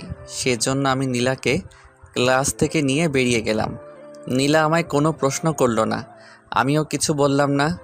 তাকে নিয়ে কিছু দূর একটা হোটেলে আসলাম। সেখানে বসে চা পানি খেতে খেতে কিছু গল্প করলাম। এদিকে মামুন তার লোকদের কাছে ফোন করে আর জানতে পারে নীলা ক্লাসে নাই। তখন তার জীবন হাতে চলে আসে। কি করবে ভেবে পাচ্ছিল না। চারদিকে লোক ছড়িয়ে দিল। কিছুক্ষণ পর আমি আর নীলা হোটেল থেকে বেরিয়ে বাসার দিকে রওনা হলাম। আর অল্প টাইমের মধ্যে নীলার বাসায় এসে পৌঁছালাম। নীলাকে দেখেই তো মামুন জানে প্রাণ ফিরে পেল। আমি গাড়ি পার্ক করে ভিতরে গেলাম। সবাই আমার দিকে হাঁ করে তাকিয়ে আছে। সবাই আমার দিকে এমন করে তাকিয়ে, কি দেখছো? আমি ওকে কিডন্যাপ করছি নাকি? আমি তোকে কিডন্যাপারের হাত থেকে নিয়ে আসলাম। কে ছিল? কোন বাপের বেটা ছিল? কার এত বড় সাহস যে আমার মেয়েকে কিডন্যাপ করে? আমায় তো কিছু বলে নাই। আপনাই নাকি সব ফোনে বলছে। আরেকটা কথা বলল, এবার নাকি শেষ চান্স। একবার বলো সে কে, তাকে আমি কেটে টুকরো টুকরো করে ফেলবো। আমি কেমনে বলবো? আমি তো তাকে দেখি নাই। কয়েকটা লোক নীলাকে ধরে গাড়িতে করে নিয়ে যাচ্ছিল। আমি গাড়ি থামিয়ে মারপিট করে ওকে নিয়ে আসলাম। সেই লোকের নাম কি? কি যেন ভাই বলল। আশরাফ ভাই? হ্যাঁ হ্যাঁ, এরকমই। আশরাফ, আমি তোকে ছাড়বো না। তারা খুব ভয়ানক ছিল। আমার কথা শুনে তো মামুন রেগে বাগুন ফুলে গেছে। আমার কাজ শেষ। এবার যা করার সব মামুন চৌধুরী করবে। আমি গাড়ির চাবি জমা রেখে বাসায় যাব বলে চলে আসলাম। মামুন এখন আশরাফকে নিয়ে ব্যস্ত, তাই কিছু বলল না। আমি চলে আসলাম। হোস্টেলে এসে জামা কাপড় চেঞ্জ করে গোসল করতে এলাম। গোসল করে এসে শুয়ে পড়লাম। তখন নীলার ফোন আসলো। হ্যালো, কে বলছেন? আমার জামাইটা কি করছে? ও নীলা, আমি শুয়ে আছি। তুমি কি করছো? আমি আমার জামাইকে খুব মিস করতেছি। ও, তাহলে কাছে ডাকো। আসে না তো। মন থেকে ডাকলে সব সম্ভব। আমি তো মন থেকে সব সময় তোমায় চাই। ভালো। তা খাইছো? না, জামাইকে ছাড়া খেতে মন চায় না। পাগলামি না করে খেয়ে নাও। তুমি খাইছো? হুম। মিথ্যা কেন বললা? তুমি এখনো খাওনি। তুমি কেমনে বুঝলা? তোমার কথাতেই বোঝা যাচ্ছে। আচ্ছা খেয়ে নাও, আমিও খাচ্ছি। আর বিকেলে চলে এসো, প্রাইভেট আছে। এই কথা বলে ফোন কেটে দিলাম। তারপর উঠে গিয়ে খেয়ে আসলাম। এসে একটা ঘুম দিলাম। এক ঘুমে বিকেলে উঠে নীলার বাসায় চলে গেলাম আর গাড়ি বের করে দাঁড়িয়ে রইলাম। কিছুক্ষণ পর নীলা এসে বসলো। আমি গাড়ি স্টার্ট দিয়ে রওনা হলাম। তখন নীলা বলল, তুমি ভেতরে যাও নাই কেন? এমনিতেই। আমি তোমার আশায় দাঁড়িয়ে আছি। ও। তারপর কথা বলতে বলতে নীলার প্রাইভেটে চলে আসলাম। আমি নীলাকে নামিয়ে দিয়ে গাড়ি নিয়ে বের হলাম, কারণ এখন আমার সাথে কোনো গার্ড আসে নাই। মামুন সাহেব আমার উপর বিশ্বাস করে তার মেয়েকে আমার হাতে তুলে দিছে। সে তো আর জানে না তার সেই জম। আমি গাড়ি নিয়ে বের হলাম আর জানতে পারলাম মামুন সাহেব আশরাফের নামে কেস করছে। এটা শুনে তো আমি শেষ। আমি ভাবলাম কি আর হলো কি। খবর নিয়ে জানলাম মামুন নাকি এবার ইলেকশনে দাঁড়াবে, তাই কোনো রকম অন্যায় সে করবে না। এটা শুনে আমি আমার প্ল্যান বদলিয়ে দিলাম। তারপর সন্ধ্যা হওয়ার পর নীলাকে নিয়ে তার বাসায় নামিয়ে দিলাম। নীলা তো আমায় যেতেই দিবে না। আমি অনেক বাহানা করে চলে আসলাম। বাসায় এসে সময়ের অপেক্ষা করতে লাগলাম। নীলার বাসা থেকে আসার সময় কাউকে না জানিয়ে মামুন সাহেবের একটা শার্ট নিয়ে চলে আসলাম। আর সময় হতেই সেই শার্ট পরে আশরাফকে হামলা করলাম। জায়গা মতো আশরাফকে খতম করলাম।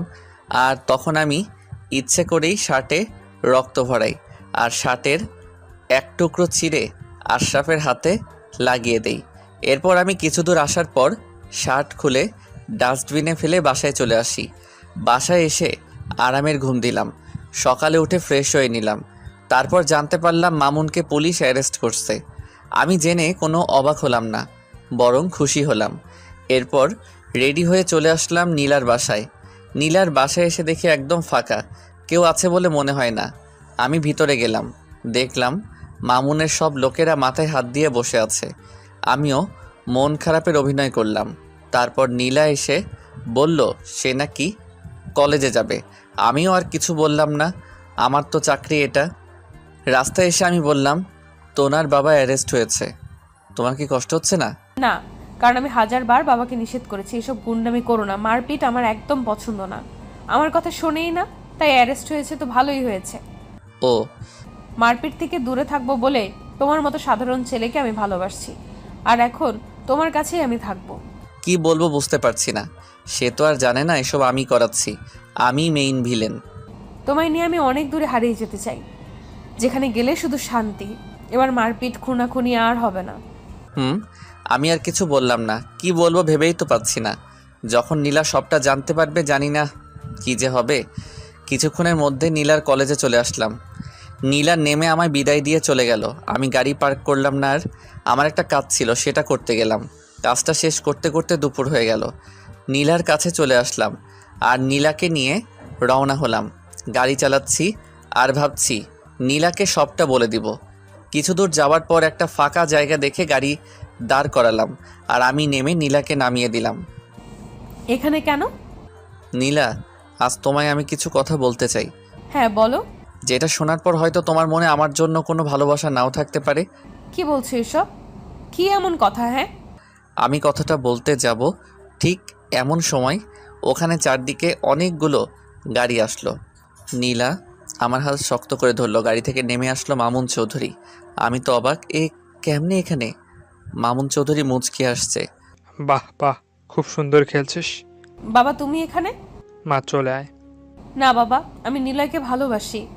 আরে এসব ভালোবাসা কিচ্ছু না, সব অভিনয়। ও তোকে শুধু ব্যবহার করেছে আর কিচ্ছু না। ও ভালো করেই জানতো আমার কাছে পৌঁছানো খুব টাফ ব্যাপার, তাই তোকে ওর প্রেমের জালে ফেলে আমার কাছে পৌঁছেছে। নিলয়, বাবা এসব কি বলছে? তুমি কিছু বলছো না কেন? আরে কি বলবে, এটাই সত্যি, চলে আয় না মা। নিলয় কিছু বলো। তোমার বাবা যা বলছে তা সব সত্যি, কিন্তু ব্যাস থামো, আর বলতে হবে না। নীলার চোখে পানি টলটল করছে। আমার হাত ছেড়ে দিল। আমার দিকে করুণ দৃষ্টিতে তাকিয়ে আছে। কি করব বুঝতে পারছি না। অনেক খেলেছিস, এবার তোর শেষ খেলা, আমার খেলা শুরু। চল বলে দে তুই কে। খেলা এত সহজে তো শেষ হবে না। খেলার আসল সিন তো বাকি আছে। হা হা হা হা, চারিদিকে আমার লোক, এক ধাপ লড়লেই তুই সোজাও পড়ে। সিংহ একাই শিকার করে, তাতে যতটাই শিকারই হোক না কেন। ধরা পড়ার পর সবাই এমন করে, কি ভেবেছিলি আমার বন্ধুদের মারলেই আমি ভয় পেয়ে যাব? ভয় তো তুই আগে থেকেই পেয়ে আছিস, এখন আর একটু ভয় দেখাই। নে এবার ফোনটা বের করে তোর অফিসে কল দে। কি বলছিস? আরে দে না। মামুন অফিসে ফোন দিল আর জানতে পারলো তার অফিসে নাকি পুলিশ ঢুকেছে আর সব কাজ বন্ধ করে দিয়েছে। একে একে তার সব কোম্পানিতে ফোন দেওয়ার পর সে জানতে পারলো সব কোম্পানি নাকি বন্ধ, পুলিশে সিল মেরে গেছে। মামুন রাগে মোবাইল ফুঁকে মারল। এই তো রেখে ধর। মামুনের লোকেরা আমায় ধরতে আসার আগেই আমি নীলার হাত ধরে টেনে সামনে এনে তার গলায় ছুরি ধরলাম। এটা দেখে নীলা তো সেই অবাক, তার চোখ থেকে ঠপাস করে পানি পড়ে গেল। বুঝলাম নীলার কষ্টে বুকটা ফেটে যাচ্ছে। এই নীলার কিছু করিস। মিস্টার মামুন চৌধুরী, খেলা তোর শেষ, অনেক পাপ করছিস, এবার তার শাস্তি ভোগ কর। আমার মেয়েকে ছেড়ে দে। তোর মেয়েই তো আমার একমাত্র অস্ত্র।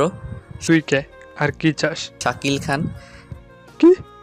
হ্যাঁ, যে খানের কথা তোর মনে ঝড় তুলছে সেই ফরহাদ খানের ছেলে আমি, শাকিল খান। এটা কিভাবে সম্ভব? রাখে আল্লাহ মারে কে, আর এবার তোকে আমি মারবো, দেখি রাখে কে। চলি। এ কথা বলে নীলার গলায় ওভাবে চাকু ধরে ওকে নিয়ে গাড়িতে উঠলাম। এক হাতে নীলার কাছে চাকু ধরে অন্য হাতে গাড়ি চালাতে লাগলাম। কিছু দূর আসার পর চাকু সরিয়ে নিলাম। নীলা কোনো কথা বলছে না, জানালা দিয়ে মুখটা বের করে দিয়েছে, মনে হয় কান্না করতেছে। আমি সেদিকে মন দিলাম না, আমি মন দিয়ে গাড়ি চালাচ্ছিলাম। কিছুক্ষণের মধ্যে আমার গন্তব্যে পৌঁছে গেলাম। গাড়ি দাঁড় করালাম, আর আমি নেমে নীলাকে নামাতে গিয়ে দেখি ও ঘুমিয়ে গেছে। অনেকটা পথ আসছি তো, তাই কান্না করতে করতে হয়তো ঘুমিয়ে গেছে। আমি ওকে তুলে ভিতরে নিয়ে গিয়ে একটা ঘরে খাটের উপর শুয়ে দিলাম, আর বাইরে থেকে লাগিয়ে দিলাম। টাইম দেখি দুপুর 3টা বেজে গেছে। নিশ্চয়ই নীলা খিদের জ্বালায় ঘুমাইছে। বড়লোকের মেয়ে না খেয়ে থাকার অভ্যাস নেই। আমার কাছে কয়টা টাকা ছিল, তা দিয়ে পাশের বাজার থেকে কিছু খাবার কিনে আনলাম। এসে দেখি নীলা উঠে দেওয়ালের সাথে হেলান দিয়ে মাটিতে বসে আছে। নীলা, খাবারটা খেয়ে নাও। খাবো না। কেন? খিদে নেই। না খেয়ে থাকলে তোমারই কষ্ট হবে। হবে হোক, এমনিতে তো কষ্ট কম দাওনি। আমার সাথে বেইমানি করেছো, আমার নিষ্পাপ ভালোবাসা নিয়ে খেলা করেছো, বুকটা ভেঙে চুরমার করেছো। নীলার কথার জবাব আমার কাছে ছিল না, তাই আমি চলে যাচ্ছিলাম। তখন নীলা বলল, কেন এমন করলে? কি দোষ করেছিলাম আমি? দোষ তুমি নয়, তোমার বাবা করেছে। তাহলে আমার মন নিয়ে কেন খেলা করলে? কেন ভালোবাসতে শেখালে? আমি তোমার মন নিয়ে খেলতে চাইনি, আমি শুধু তোমার বাবার কাছে প্রতিশোধ নিতে চাইছিলাম। কিসের প্রতিশোধ? বেইমানির প্রতিশোধ। মানে? মানে জানতে হলে অনেক বড় কাহিনী জানতে হবে। বলো। তাহলে শোনো। আজ থেকে কয়েক বছর আগে এখান থেকে অনেক দূরে একটা বিশাল গ্রাম ছিল। সেই গ্রামে থাকতো একখান পরিবার। সেখানকার কর্তা ছিল ফরহাদ খান। ফরহাদ খানের একমাত্র ছেলে ছিলাম আমি। আমাদের পরিবার অনেক বড় ছিল। দাদা দাদি, চাচা চাচি, বাবা মা, ফুফু ফুফা সবাই থাকতো। আমরা অনেক শান্তিতে থাকতাম। আমার বাবা মানে ফরহাদ খান এলাকার মন্ত্রী ছিল। সবাই তাকে খুব ভালোবাসতো আর সম্মানও করত। আমার বাবা সবসময় গ্রামের লোকদের কথা ভাবত, তাদের সুখে তিনি সুখী হতেন। ছোট বড় সবাই তাকে এক নামে চিনত। গ্রামে কোনো ঝামেলা হলে আমার বাবার কাছে আসতো। বাবা সঠিক বিচার করে দিত, এতে সবাই খুশি হতো। আমাদের বাসায় বাবার মুখে মুখে কথা কেউ বলতে পারতো না, শুধু আমার চাচাতো বোন ছাড়া। আমার চাচার একমাত্র মেয়ে, তার নাম মিলি। বয়স খুব কম, 8 থেকে 10 হবে। বাবা মিলিকে খুব ভালোবাসতো, নিজের মেয়ের মতো আদর করে তাকে মা বলে ডাকতো। তাছাড়া সবাই বাবাকে খুব ভয় পেত। একদিন বাবার কানে খবর এলো পাশের গ্রামে নাকি ঠিকমতো পানি বিদ্যুৎ যায় না, আবার সরকার যেসব ভাতা দিত সেসবও নাকি তারা পেত না। তখন বাবা আমায় ডাকলেন। বাবা জানতেন আমি মারপিটে সবসময় এক্সপার্ট। বাবা, আপনি আমায় ডেকেছেন? হ্যাঁ, খবর পেলাম পাশের গ্রামে নাকি বিদ্যুৎ ঠিক মতো থাকছে না। গিয়ে একটু খবর নাও তো। শোনো, সেখানে গিয়ে আবার মারপিট করো না। ঠিক আছে বাবা। যাও। ওকে বাবা। আমি বাবার কাছ থেকে চলে আসলাম। আমার বন্ধু ছিল রাকিব, ছোটবেলার বন্ধু। তাকে সাথে করে নিয়ে রওনা হলাম। রাস্তায় যেতে যেতে অনেক মজা করলাম। গ্রামের পাশে এসে খুব তৃষ্ণা লাগলো। তখন দেখলাম সামনে একটা মেয়ে কলসিতে করে পানি নিয়ে যাচ্ছে। এই যে ম্যাডাম। মেয়েটা তাকিয়ে আবার হাঁটতে লাগলো। আমি আবার ডাকলাম। এবার মেয়েটা চোখ রাঙিয়ে থামলো। কাছে যেতেই, এই অসভ্য ছেলে, মেয়ে দেখলেই কি ডাকতে ইচ্ছে করে? ঘরে কি মা বোন নেই? কালকে আমার বান্ধবীকে নিয়ে মজা করছিস। আরে কি বলছো? আমি তো জানি জানি, এটাই তো বলবি যে আর কোনো দিন হবে না? তোরা তো দূরের কথা, আমায় দেখে বড় বড় গুন্ডা ভয় পায়। আমায় একটু পানি দিবেন? ভয়ে গলা শুকিয়ে গেছে, নে পানি খা। মেয়েটা পানি দিল, খেয়ে নিলাম। তারপর মেয়েটা চলে গেল। আমি তাকিয়ে থাকলাম। দেখতে ভালোই, তবে একটু ঝগড়াটে। তাছাড়া সব ঠিক আছে। আরে ছাড়ো না, হয়তো ভুল করে বলছে। তারপর আরও কিছু কথা বলতে বলতে গ্রামে প্রবেশ করলাম। গ্রামে আসতেই দেখি এক লোক কারেন্টের তারের সাথে আটকে গেছে। বাঁচার জন্য সে চিৎকার করতেছে, কিন্তু কেউ ভয়ে এগিয়ে যায় না। আমি দৌড়ে গেলাম কাছে। আর দেখলাম মেইন লাইনের তারের সাথে আটকে আছে। আমি পাশ থেকে একটা বড় বাঁশ নিয়ে কারেন্টের ফিউজ বরাবর ছুঁড়ে মারলাম। সাথে সাথে ফিউজ পড়ে গেল, আর লাইন যাওয়ার সঙ্গে সঙ্গে মানুষটা পাটিতে গলে পড়ে গেল। আমি ডাক্তারকে ডাকতে বললাম। ডাক্তার এসে বলল কিছুক্ষণ পর তার শরীর থেকে কারেন্ট যাবার পর তার গায়ে হাত দেওয়া যাবে। কিছুক্ষণের মধ্যে সবাই সেখানে জড়ো হয়ে গেল, আর আমায় বলল এটা নাকি তাদের গ্রামে হয়েই থাকে। অনেক মানুষ নাকি মরছে, ঠিকমতো কারেন্ট থাকে না, তাই নাকি এসব তারও ঠিক নেই। আমি জানতে চাই এখানকার চেয়ারম্যানকে। তখন তারা নাম বলে সাদেক আহমেদ। তারা জানতে চাইল আমি কে। তখন আমার পরিচয় দিলাম। আমি ফরহাদ খানের একমাত্র ছেলে শাকিল খান। তারপর আমরা দুজন সোজা চেয়ারম্যানের বাসার দিকে রওনা হলাম। আর এখানে এদের মধ্যে ওই মেয়েটাও আসে। মেয়েটা তার বান্ধবীকে বলে আজ এই ছেলেকে উচিত শিক্ষা দিয়েছি। তার বান্ধবী বলে কেন? তখন মেয়েটা সব খুলে বলে। তখন তার বান্ধবী বলে এটা কি করছিস? তুই জানিস ওকে? কে ওটা? ওটা পাশের গ্রামের ফারহাদ খানের একমাত্র ছেলে শাকিল খান। ফরহাদ খানকে তো চিনিস? তাতে কি, ও তোকে অপমান করেছে তাই আমি। দূর পাগলি, এই ছেলেও না, এই ছেলে তো সবার উপকার করে, ওর জন্যই তো এই মানুষটা বাঁচলো। এই রে, আমি কি করছি এটা? ওকে ধরে সরি বলিস, নয়তো দেখিস কি হয়। এদিকে আমি আর রাকিব চেয়ারম্যানের বাসায় চলে গেলাম। চেয়ারম্যানের বাসায় যেতেই দেখলাম সাদেক আহমেদ বাসায় আছে। আমি তার সাথে কথা বলি, কিন্তু সে তার ক্ষমতার বড়াই দেখায়। আমার মাথায় একদম রাগ উঠে যায়। তখন আমি ওর সাথে রাগী কণ্ঠে কথা বলতে লাগলাম। আমি জানতে চাইলাম এই গ্রামে এত কারেন্টের সমস্যা, সে চেয়ারম্যান হয়েও কেন কিছু করছে না। আর সব থেকে বড় কথা হলো সে গরিবের অধিকার মেরে খায়, যা গুরুতর অন্যায়। আর এই অন্যায় শাস্তি তাকে পেতে হবে। এই কথা নিয়ে অনেক ঝামেলা হলো। সাদেক আহমেদ আমাকে মারার হুমকি দিল। রাগ করে উঠে সামনে থাকা টেবিলে লাথি মেরে চলে আসলাম। বাইরে আসতেই ফোনটা বেজে উঠল। তখন ফোন বের করে দেখি বাবার ফোন। আমি কল রিসিভ করে বাবাকে সব খুলে বললাম। বাবা কিছু বলল না। আমিও ফোন কেটে দিলাম। তারপর দুজনে মিলে গ্রামে ঘুরতে লাগলাম। তখন হঠাৎ সামনে দেখলাম সেই মেয়েটা। আমি দেখেও না দেখার ভান করে থাকলাম। তখন দূর থেকে মেয়েটা ডাকছে। আমি সাড়া দিলাম না।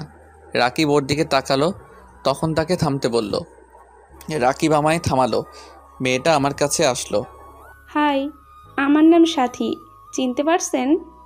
তোমায় কেমনে ভুলি? আসলে আমি ভুল করে আপনাকে বকা দিছি। আমি জেনে শুনে কিছু করি নাই, তার জন্য সরি, মাফ করে দিয়েন। আপনি কি এই গ্রামে নতুন? হ্যাঁ, আমি শহর থেকে পড়াশোনা শেষ করে গ্রামে আসছি। ও, তাহলে চলেন, আপনাকে আমি গ্রামটা ঘুরে দেখাই। দেখালে তো সমস্যা নেই। তারপর সাথী, আমি আর রাকিব গ্রামে ঘুরতে বের হলাম। সারাদিন সাথীর সাথে ঘুরলাম। মেয়েটার কথাবার্তা, আচার আচরণ আমার খুব ভালো লাগলো। দেখতে দেখতে সারা দিন কেটে গেল।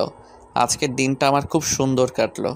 রাতের বেলা ঘুমাতে গিয়ে আর ঘুমাতে পারি না, শুধু মেয়েটার কথা মনে হচ্ছে। কত সুন্দর মেয়েটা, সে যদি আমার মনের মানুষ হয় তাহলে কতই না সুন্দর হয়। খাট থেকে উঠে বাইরে আসলাম। বাইরে এসে দেখি আম্মু, চাচি আর দাদি বাইরে বসে আছে। আমায় দেখে দাদি জিজ্ঞেস করলো কি হয়েছে। আমি কিছু না বলে দাদির কোলে মাথা দিয়ে শুয়ে পড়লাম। পরের দিন আবার সেই গ্রামে চলে গেলাম আর সাথীর সাথে দেখা করলাম, কথা বললাম। আস্তে আস্তে আমাদের সম্পর্ক মজবুত হতে লাগলো। একদিন হঠাৎ করে সব উলটপালট হয়ে গেল। আমি সেই দিন সকালে উঠে সাথীর কাছে যাচ্ছিলাম। তখন রাস্তায় সাদেক আহমেদের লোকেরা আমায় আক্রমণ করে। আমি তাদের সাথে মারামারি করছিলাম। ঠিক এমন সময় সাদেক আহমেদ পিছন থেকে এসে আমার মাথায় জোরে আঘাত করে। আমি মাথা ধরে মাটিতে পড়ে গেলাম। এদিকে আমার এমন ঘটনা গ্রামের এক লোক দেখতে পেয়ে আমার বাবার কাছে ফোন করে। খবর পেয়ে আমার বাবা লোকজন নিয়ে চলে আসে, আর বাবা আসার আগেই আমি অজ্ঞান হয়ে যাই। জ্ঞান ফেরার পর দেখি আমি হাসপাতালে আছি। দুদিন পর আমায় বাসায় নিয়ে আসে। এরই মধ্যে বাবা চারদিকে লোক ছড়িয়ে দিয়ে সাদেক আহমেদকে খুঁজে বের করে নিয়ে আসে, আর গ্রামের সবার সামনে তাকে শাস্তি দেয়। সাদেক আহমেদ এমন শাস্তি পেয়ে খুব রেগে যায়, আর তার মাঝে প্রতিশোধের আগুন জ্বলে ওঠে, যেটা আমরা কেউ জানতাম না। আমরা ভাবি হয়তো সে ভালো হয়ে যাবে, তাই আবার আগের মতো সবাই হাসি খুশি হয়ে চলতে লাগে। আমার মাথায় আঘাত লাগার কারণে কিছুদিন রেস্টে থাকতে বলে। সাথী আমায় না দেখে আর থাকতে পারছিল না, তাই সে আমার বাসায় চলে আসে চাকরের কথা বলে। কিন্তু রাকিব চিনে ফেলে। সাথী সোজা আমার কাছে আসে। তখন আমি ঘুমিয়েছিলাম। কপালে কিছু একটা স্পর্শ পেয়ে ঘুম ছুটে গেল। তাকিয়ে দেখি সাথী দাঁড়িয়ে আছে, সঙ্গে সঙ্গে আমার মুখ ধরে নিল। সব কিছু বুঝে ওঠার পর আমার মুখ ছাড়লো। সাথী, তুমি? তোমার কথা শোনার পর থেকে আমি আর থাকতে পারছিলাম না। আব্বু আম্মু আসতে দেয় নাই, তাই আমি খাওয়া ছেড়ে দেই। কি করে খেতাম বলো? তুমি কেমন আছো, খাচ্ছ কি না? আরে পাগলি, আমার কিচ্ছু হয় নাই। আমার এমন অবস্থা দেখে আব্বু আম্মু আমায় আর আটকায় নাই। বাবা কিছু বলে নাই? আমি চাকরানির পরিচয় দিয়ে আসছি। সর্বনাশ, আমার বাবা এতটাও বোকা নয়। তোমার ব্যাপারে সমস্ত খোঁজ নিয়ে তারপর তোমায় ধরবে। আমার কথা বলার দেরি হলো, এমন সময় আসলো, ঘটনা শুরু হলো। আমি বলে শেষ করতেই দরজায় বাবার কথার আওয়াজ আসলো। আজকে আমার বাসায় একটা কাজের মেয়ে আসছে, জানি না কি কাজ করতে আসছে। তাকিয়ে দেখি বাড়ির সবাই বাবার সাথে সাথে আমার ঘরে চলে আসলো। আমি তো শেষ। সাথী লজ্জা আর ভয় একসাথে পেয়ে গেছে। কি করবে ভেবে না পেয়ে লাফিয়ে গিয়ে বাবার পা ধরতে লাগলো। তখন বাবা তাকে ধরে নিল। আরে মা, কি করছো? আঙ্কেল, আমার ভুল হয়ে গেছে। আচ্ছা, এটা বলো, এই রুগীটা তোমার কে? না মানে এই রুগীর জন্য তো তুমি 7 সমুদ্র পাড়ি দিছো। আসলে বাবা, তুমি চুপ করো। আঙ্কেল, আমি শাকিলকে খুব ভালোবাসি। এই কথা বলে সাথী কেঁদে দিল। বাবা নিজ হাতে সাথীর চোখের পানি মুছে দিল। আরে মা, কাঁদছো কেন? তুমি তো কোনো পাপ করো নাই। তাছাড়া এই বাদরকে শায়েস্তা করার জন্য তোমার মতো একজনকে খুব আমি খুঁজেছিলাম, কিন্তু তুমি আমার কাজ তো নিজেই করে দিয়েছো। এখন চুপ করে আছো। আরে মা, আমি কথা দিলাম তুমি আমার ছেলের বউ হবা। এই কথা শুনে সবাই খুশি হলো, আর বাবা সাথীকে এখানেই থাকতে বলল, যা আমার জন্য খুব ভালো হলো। এভাবে কয়দিন কেটে গেল, কিন্তু বিপদ আমাদেরকে ছাড়লো না।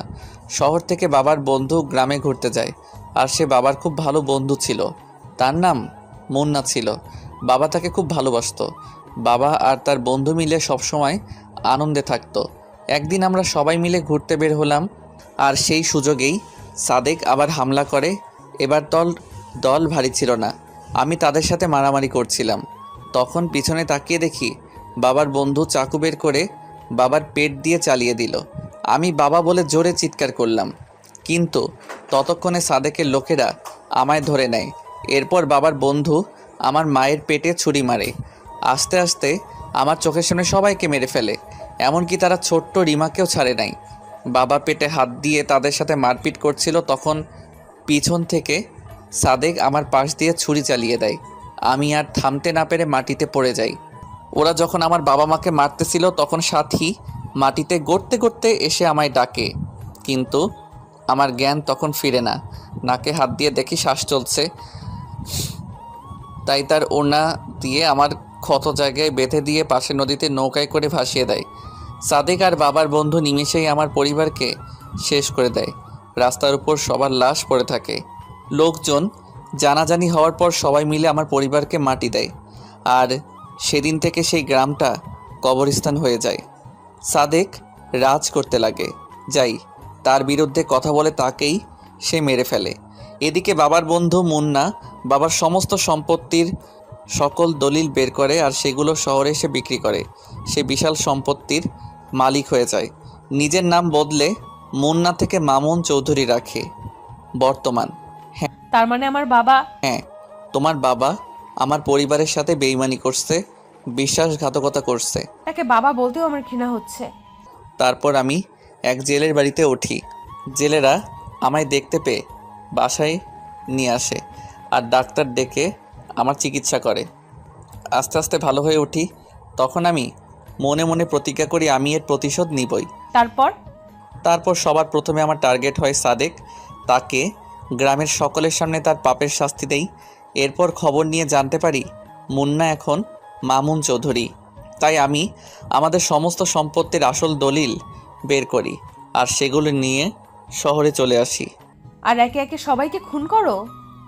হ্যাঁ, কিন্তু তোমার বাবাকে খুন করলে আমার প্রতিশোধ নেওয়া হতো না, তাই তোমায় ব্যবহার করে আমি তোমাদের বাসায় ঢুকি আর নকল দলিল খুঁজে বের করি। তারপর সেগুলো আদালতে হাজির করি কাউকে না জানিয়ে, আর আদালতে আমি জয়ী হই। তাই তোমার বাবার নামে এখন 1 টাকাও নেই, সব কোম্পানি বাড়ি গাড়ি সব পুলিশের হাতে। কিন্তু আমার বাবা? তোমার বাবাকে পুলিশ এখন খুঁজছে আশরাফের খুনের অপরাধে আর জেল থেকে পালানোর অপরাধে ফাঁসির অর্ডার। ও, কিন্তু আমি জানি তোমার বাবা আমায় খুঁজে বের করবে, আর তার আশারই আমি অপেক্ষা করতেছি, কারণ আমি নিজেই তোমার বাবাকে লোকেশন দিয়েছি। কিন্তু কেন? মৃত্যু সবসময় তাকে ডাকে। এদিকে মামুন চৌধুরী আমার লোকেশন পেয়ে লোকজন নিয়ে সেখানে হাজির হলো, কিন্তু ততক্ষণে আমরা সেখানে নেই। মামুন চৌধুরী সেই বাড়িতে যায় আর সব জায়গায় আমাদের খুঁজে, কিন্তু পায় না। পায় শুধু একটা চিঠি। ডিয়ার মুন্না ওরফে মামুন চৌধুরী, মৃত্যু আজ তোকে এই পর্যন্ত টেনে আনছে। তুই যেভাবে আমার পরিবারকে খুন করছিস, বেইমানি করছিস, ঠিক সেইভাবে আমি বেইমানি করছি। জানি এতে কমতি হয়েছে, আর তার জন্য আমি চেয়েছিলাম তোকে আরও কঠিন মৃত্যু দিব, কিন্তু তোর মেয়ে তোকে নিজ হাতে আজ মারল। এখানে আজ তোর মরণ হবে। কেন জানিস? কারণ এই ঘরে প্রতিটা ওয়ালে টাইম বোমা সেট করা। তুই যখন চিঠিটা হাতে নিছিস তখন টাইম স্টার্ট হয়েছে। ভাবিস না এটা আমি করছি, এসব তোর নিজের মেয়ে করছে। সে চায় আমরা আর সময় নষ্ট না করে তাড়াতাড়ি সংসার শুরু করি, তাই তোর কাহিনী এখানেই শেষ করলো। বাই বাই শ্বশুর। চিঠিটা পড়া শেষ করতে বোমা ফাটার সময় হয়ে গেল, আর নিমিষেই পুরো বাড়িটা মাটির সঙ্গে মিশে গেল। এদিকে আমি আর নীলা গ্রামের উদ্দেশ্যে রওনা দিয়েছি, আর কিছুক্ষণের মধ্যে পৌঁছে গেলাম। সেখানে গিয়ে সেইখানে বাড়িতে উঠলাম। বাবা মা হয়ে উঠল সাথীর বাবা। আজ বড্ড সাথীর কথা মনে হচ্ছে, কিন্তু নীলা সাথীর অভাবটা পূরণ করে দিল। 2 গ্রামে আবার শান্তি ফিরে এলো। সাথীর বাবা মা আমাদের বাবা মা হয়ে আমাদের সাথেই থাকে। আমাদের সমস্ত সম্পত্তিতে আবার ফসল চাষ করা শুরু হলো। চারদিকে খুশির বন্যা বয়ে যেতে লাগলো। আজ বাবা মা থাকলে কতই না খুশি হতো। তাতে কি হয়েছে, নতুন বাবা মা তো আছে। প্রথম দিন আমরা আর 2 গ্রামের সমস্ত লোকেরা মিলে অনুষ্ঠান করলাম আর অনেক মজাও করলাম। এরই সাথে আপনাদের কাছ থেকে বিদায় নিলাম। সমাপ্ত।